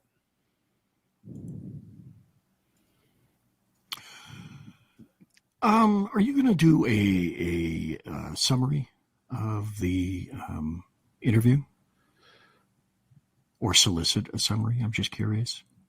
On the interview itself? Yes. Like a write-up? No. As in a show summary, each one. As in Jersey Joe. So in conclusion. Oh yeah, no, I was going to do that for the whole show. Okay, cool. I didn't. I sent that to you, Sean, because I don't know if you want to bring that up. That's being reported by Steve Lookner. Oh, okay. Houthi News report. Outlet Al Masharia is reporting the U.S. and UK conducted airstrikes this evening in Yemen.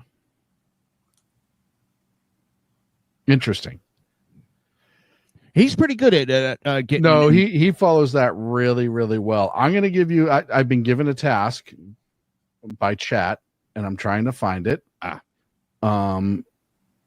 couldn't find chat. I'm sorry, but that's because I'm a moron. No, that's okay. Sean's hiding it from us. That's what I do. I'm a hider. I looked it up. I can't find it. But if BZ, sir, it's open mic right now. You tell me both the interview and the crime stats, because I think that's really important going to this election. Well, the crime stats, the new information about the crime stats completely refute everything that all of the aforementioned groups and organizations have been bleating about beforehand. We're doing so well. Everything is so wonderful until the stats come up and prove them to be absolute bald-faced naked liars. Mm-hmm. In terms of the interview, I just looked at the New York Times. I have a little bit of a summary. I think she expected to get 2020 Bret Baier, and she didn't get that guy.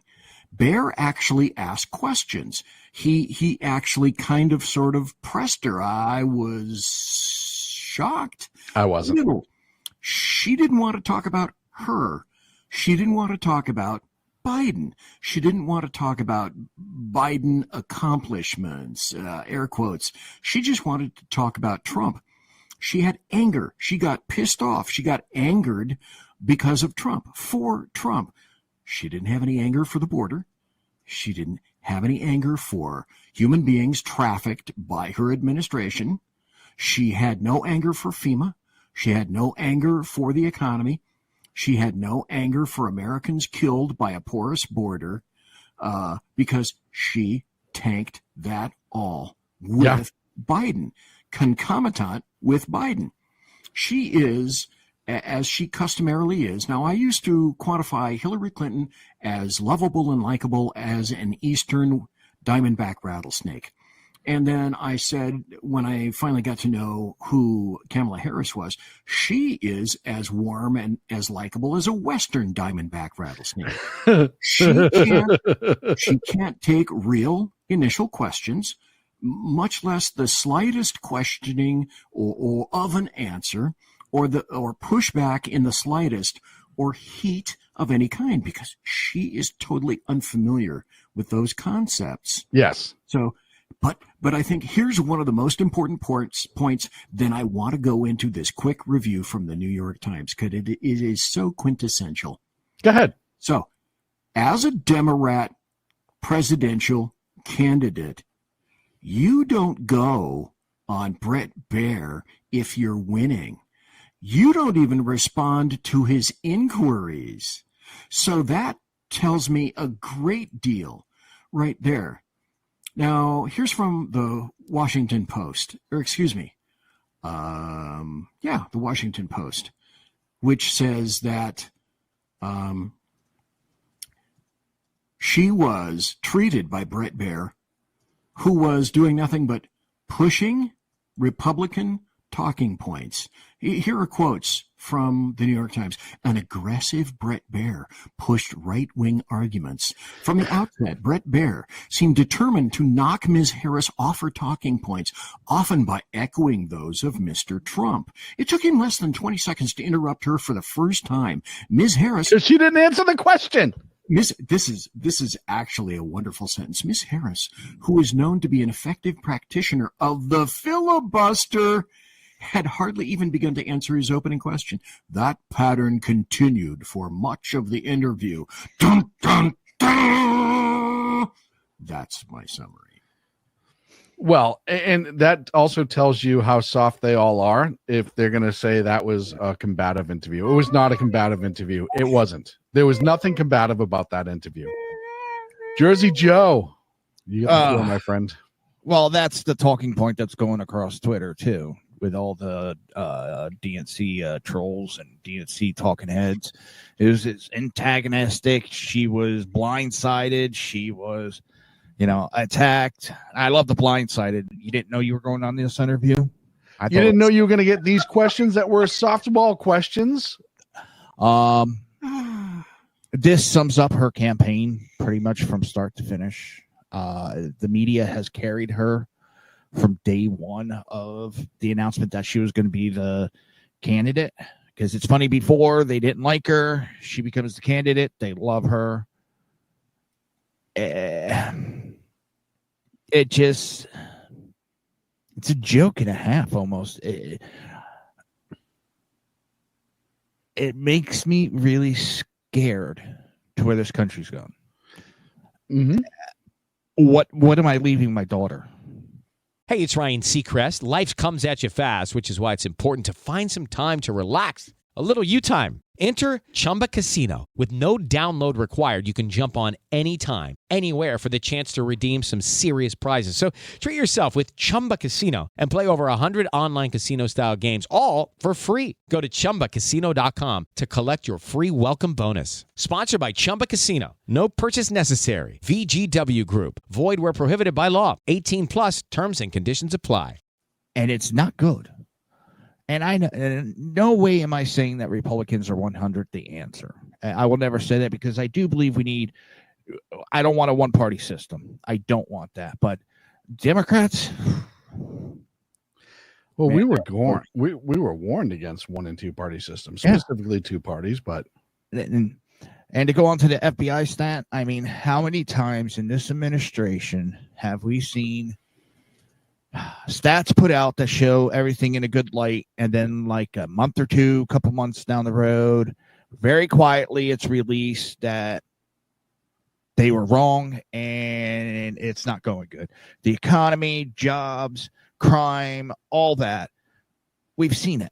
I mean, everybody was able to see when they looked at those stats from the FBI, and New York City and LA had 0 murders in a year. Everybody was able to go, this is bullshit. Yeah. You see it on TV every night. Yes. Yeah. A rape in New York. That's yeah. I'm with you, dude. It was somewhat fun to watching her just almost implode and crumble. It was somewhat entertaining, and I know we shouldn't take such joy in watching something like that, but when I see people like that, yeah, they deserve it. Karma's coming back and biting them in the ass. Yeah, I look, I understand what you're saying. I don't take joy in other people's misery in life. I really don't. However, that being said, you hit the karma nail right on the freaking karma head. Unfortunately, this situation was developed and she was a part of it, and she led to her own demise in this interview. I will tell you that, and I said this earlier, I really think that this pivots the entire, just to use her term, just pivots her entire campaign, because she looked weak, she looked feckless, she looked scared, and then when she was slightly pressed, she went right to anger, pointing the finger wagging him, doing the whole essentially, how dare you talk to me like that, which is essentially what she was doing. And you counter that with the almost 2-hour interview that Trump did yesterday in Chicago. That was a combative interview as well, where he but he never got mad. He never got loud. He was direct. He was type A, I guess is a good way of putting it. Like, he didn't kowtow and he didn't bend, but he wasn't loud and he wasn't screaming, right? He called, I forget the guy's name, but he called him out like 3 different times. That was the guy from Bloomberg. Yeah. I forget that guy's name either. Yeah, I can't either. But the simple fact of the matter is, numerous points.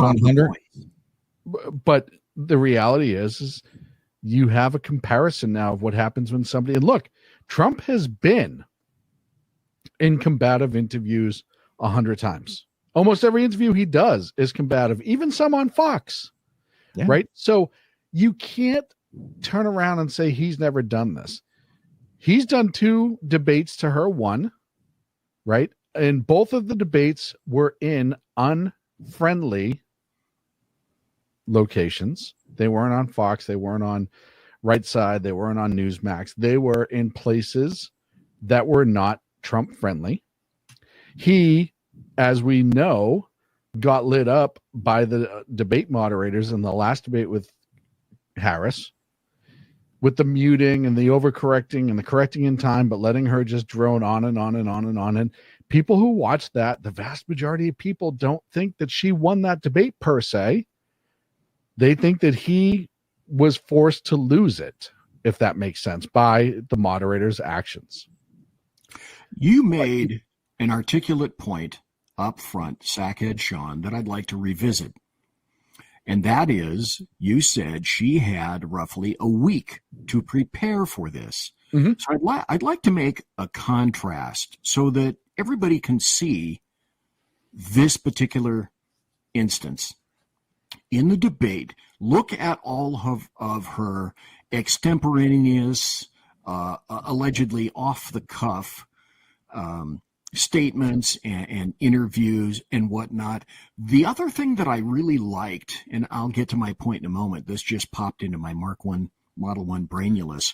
That's all right. We're already 50 minutes past an hour, an hour show anyhow. An hour and 50 minutes into a 1 hour show. That wasn't going to happen. That's like, I'll always get to all of my topics. I tried. But you showed on Tuesday night's show, and I don't know if you have it still, as she's speaking in some kind of an allegedly extemporaneous town hall meeting. Step into the world of power, loyalty, and luck. I'm gonna make him an offer he can't refuse. With family, cannolis, and spins mean everything. Now, you wanna get mixed up in the family business. Introducing The Godfather at ChumbaCasino.com. Test your luck in the shadowy world of The Godfather slot. Someday, I will call upon you to do a service for me. Play The Godfather, now at ChumbaCasino.com. Welcome to the family. No purchase necessary. VGW Group. Void where prohibited by law. 18+. Terms and conditions apply. Even in that, she had a teleprompter on a podium, which was caught by a photograph, and a teleprompter on the floor. I'd never seen that before, and I remarked upon that. And so look at the way she conducted herself during the debate, and look at the way she has conducted herself historically, extemporaneously, or allegedly so, including this interview, and she performs poorly, consistently. So what was the difference? You cannot tell me that her good sorority sister friend didn't somehow, through any number of cutouts, make some kind of a reference to these are the things we're going to be talking about. They don't These need to. are things to which you might want to prepare, rather, because these are two entirely, completely separate Kamala Harris units coming up in front, and she does poorly on the fly, off the cuff. That doesn't happen. But here's the difference. I don't necessarily think that she needs to get the questions or they need to get her a question. They already know what the topics are, right? Because they're the same topics that have been in the campaign for over a year now, right? We know what the topics are. It's going to be the border. It's going to be abortion. It's going to be the economy. It's going to be the women in sports issue. It's going to be this, going to be that. They know the same 8 or 9. So all she needs to do is have pre-loaded responses for those topics, which is what she has. Waltz had them the night JD Vance and he had his debate, because you could see him freaking out when he wasn't able to get them all out. So she doesn't need the answers up front or the questions up front. She already knows what they're going to be. So she just needs time, deflection, and space to be able to vomit out her entire answer. As you saw today, when she was not able to do so, she got flustered quickly.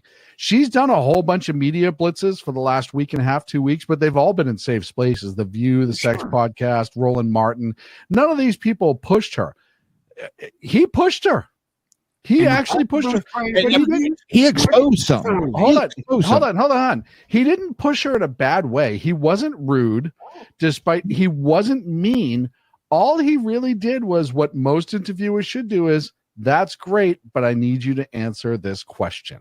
And she didn't. She didn't answer one question specifically asked. She talked a lot and didn't say anything. She talked about how I'm not Joe Biden. She talked this, she talked that. She danced around everything but to give a direct answer. She said what she's not going to do over and over. Bret exposed one thing about her. And I'm going to take like a pundit hat off and put on my old EMS hat. And what I see is when I see Trump and he's in enemy territory, he stays calm, he stays cool, he stays collected. He returns fire, but he's very calm about it. A little bit of pressure on her, and she folded tonight. She lost it. Yep. 100%. I know she didn't scream, yelled at, but she lost it. She couldn't handle it. Oh, she almost did. So how is she going to take it going up against Putin, the Chinese president? How is she going to go up against our enemies? Yep. And they're not going to take her lightly. They're going to push her. They're going to attack her. Is she going to crumble? That shows her leadership. And that showed two leaderships and what we want as a country.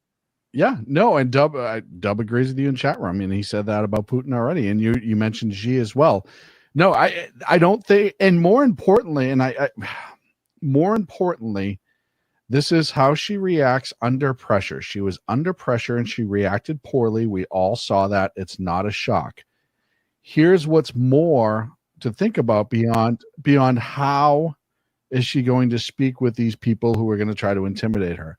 What will happen if there is a national incident, if there's another large terroristic incident, if there is a massive war, if there is a massive power outage nationwide, whatever you pick, how will she respond under the pressure of that? That's not her middle class upbringing. If she cannot respond to Bret Baier keeping her on task. That comes down to it, because that's the president's first job. Remember Hillary, who answers the phone at 3 a.m.? Remember that whole commercial? Right? Who do you want answering the phone at 3 a.m.? This goes beyond just negotiating. We know she's not going to negotiate well. We know that Trump's a better negotiator with these other people. He's not afraid of them. Yada, yada, yada. Who's going to answer the phone at 3 a.m.? Do you want the person who cannot handle a little pushback, and that's what it was, and everybody had to run to her defense, to be the person to pick up that phone and start directing traffic? That's what bothers me more. And people forget about that. And Dub said in the chat room, she's the one who has she'll be the one who has the nuclear codes, right? These are all things you got to think of. They can say whatever they want about Trump, but he didn't do any of it in the first 4 years. He showed he had the opportunity to be bonkers, as it was said in the chat room. He had the opportunity to be horrific. He had the opportunity to try to stage an actual coup, which he didn't do. He had an opportunity to do all the things they keep saying he's going to do, but he hasn't done it yet. Yep. And that's why he had the motive, means, and opportunity to do exactly what they're accusing him of, and didn't. Did not do any of that. Did not do any of that. As a matter of fact, as we saw on January 6th, we saw the DOD files. He warned everybody it was going to be a big rally to bring in extra people, and they all laughed at him. He warned them, hey, this is going to happen. Pelosi turned down the extra help. AOC today, I think, or yesterday, was talking about how she was almost sexually assaulted on January 6th. This tells you how crazy they are with January 6th. She said she could have been sexually assaulted. She wasn't even there. You know, she was not in the building. Right. But they still just throw out these BS and these lies nonstop. And And the that's retractions don't get the headlines that the crazy shit does. But that's why when they're talking about being unhinged, when they're talking about how he's unstable, Joe said this earlier, they are talking about themselves. They know they're unhinged. They know they're unstable. They know they don't have a plan. They know they would use the military against us if they could. How do we know that? Because there was a DOD directive released this week that essentially oversteps posse comitatus. God bless you. Thank you. So we know all of the things that they would do because they're accusing him of it, and then they're doing it themselves. The other thing that they absolutely have not grasped yet, maybe they do know, maybe they know they can lie bold-faced and the media will cover for them and their base is going to believe them no matter what. I had people today, the same people that I was arguing with about throwing all that policy for all that extra stuff for black males, they said, oh, what, like he didn't just offer Border Patrol $10,000 sign-on bonus and retention bonus. And I said, sign-on and retention bonus is, first of all, that's work being done. That is an academy they've gone through. That is putting their life on the line. But law enforcement, you still can't get cops. It's like that nationwide. They're having a hard time getting cops. They all have a hiring retention bonus. And when I pointed that out, it turned out the argument just fell into Orange Man bad. Yeah. Right. They didn't want to have the legitimate conversation. Same thing about the crime stats. When I said it Friday, when I was having these arguments, I said, look, this is why it's not complete. It's going to get changed at some point. Nope, you're wrong. You're wrong. I had a guy claim to be a cop for 40 years in New York telling me why I was wrong, how I was wrong, et cetera, et cetera, et cetera. I posted my article to them today, and none of them except one responded. And the one who responded said, well, you're still wrong. This is what we're dealing with. And this is 48% of the country. And we need to understand that moving forward. And it's scary. I'm all for it, but I wonder if we can ever get back as a country as a whole. I don't know if we can. There is such a split in this country. I don't know. We shall find out. I'm not calling for it, so I don't want to. Top of the hour. We're getting to the top of the hour. We're getting out of here. Closing thoughts. One final thing. Did you guys see the poll from September 18th from Rasmussen? I'll just read the headline. Addressing you, Jersey Joe. Poll shocker. 28% of Democrats think America would be better off if Trump had been assassinated. Oh, yeah. That's where we are. Yep. Gentlemen, thank you so much. We're going to start at the bottom. Jersey Joe, tell everybody where they can find you. In my house. Now, on of course, with SHRmedia.com. You can go to Twitter at Jersey Joe Talks 2, I think it is. But if you just look up Revert Common Sense, the only one I think now, there's a couple copycats out there, but never like the original. Not going for third hour here tonight, Joe.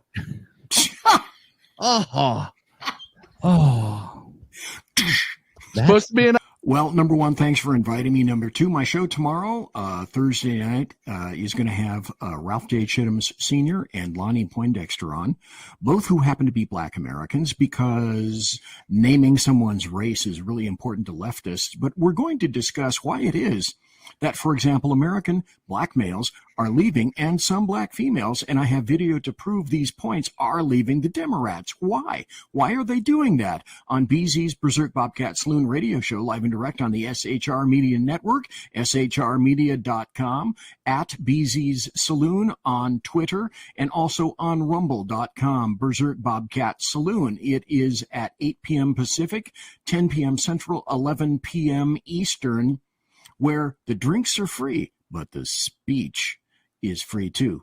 Wait a minute, you told me that backwards, anyway, you know where to go. BZ's Berserk Bobcat Saloon radio show. How come you're not laughing at me right now? Something odd is going on. Are you there? What happened to the real Shaun?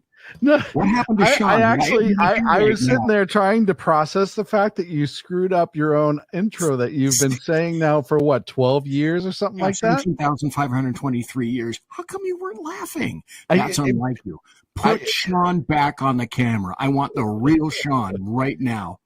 This is just mind-boggling to me. BZ, sir, I appreciate you being here. Thank you so much. Thanks for inviting me, sir. My pleasure. And for me, you can find me on Twitter, the number 2 Against Tyranny, or Sackhead Shaun. You can just look me up and you'll find my bald head in my new photo. Also, you can find us shrmedia.com. I put articles up on the daily there at shrmedia.com that we do write in-house. If you or someone you know wants to contribute to SHR Media, you can email me, Shaun, SHAUN, at shrmedia.com. We are looking for quality broadcasters and writers. So if there's anybody you know, or if maybe it's you, go ahead and shoot me an email. We'd love to talk to you and see if it's something that maybe we can work out. I will be back Friday at noon right here on X, Rumble, YouTube, Twitch. There's something I'm missing. Facebook. And, of course, right here on shrmedia.com. Thank you so much for joining us this evening. This was an SHR Media Reacts. We were talking about Kamala Harris and her interview with Bret Baier. We will see you soon. Thank you. Conservative media done right. Your conservative media done right. It is Ryan Seacrest here. There was a recent social media trend which consisted of flying on a plane with no music, no movies, no entertainment. But a better trend would be going to ChumbaCasino.com. It's like having a mini social casino in your pocket. Chumba Casino has over 100 online casino-style games, all absolutely free. It's the most fun you can have online and on a plane. So grab your free welcome bonus now at ChumbaCasino.com. Sponsored by Chumba Casino. No purchase necessary. VGW Group. Void where prohibited by law. 18 plus terms and conditions apply.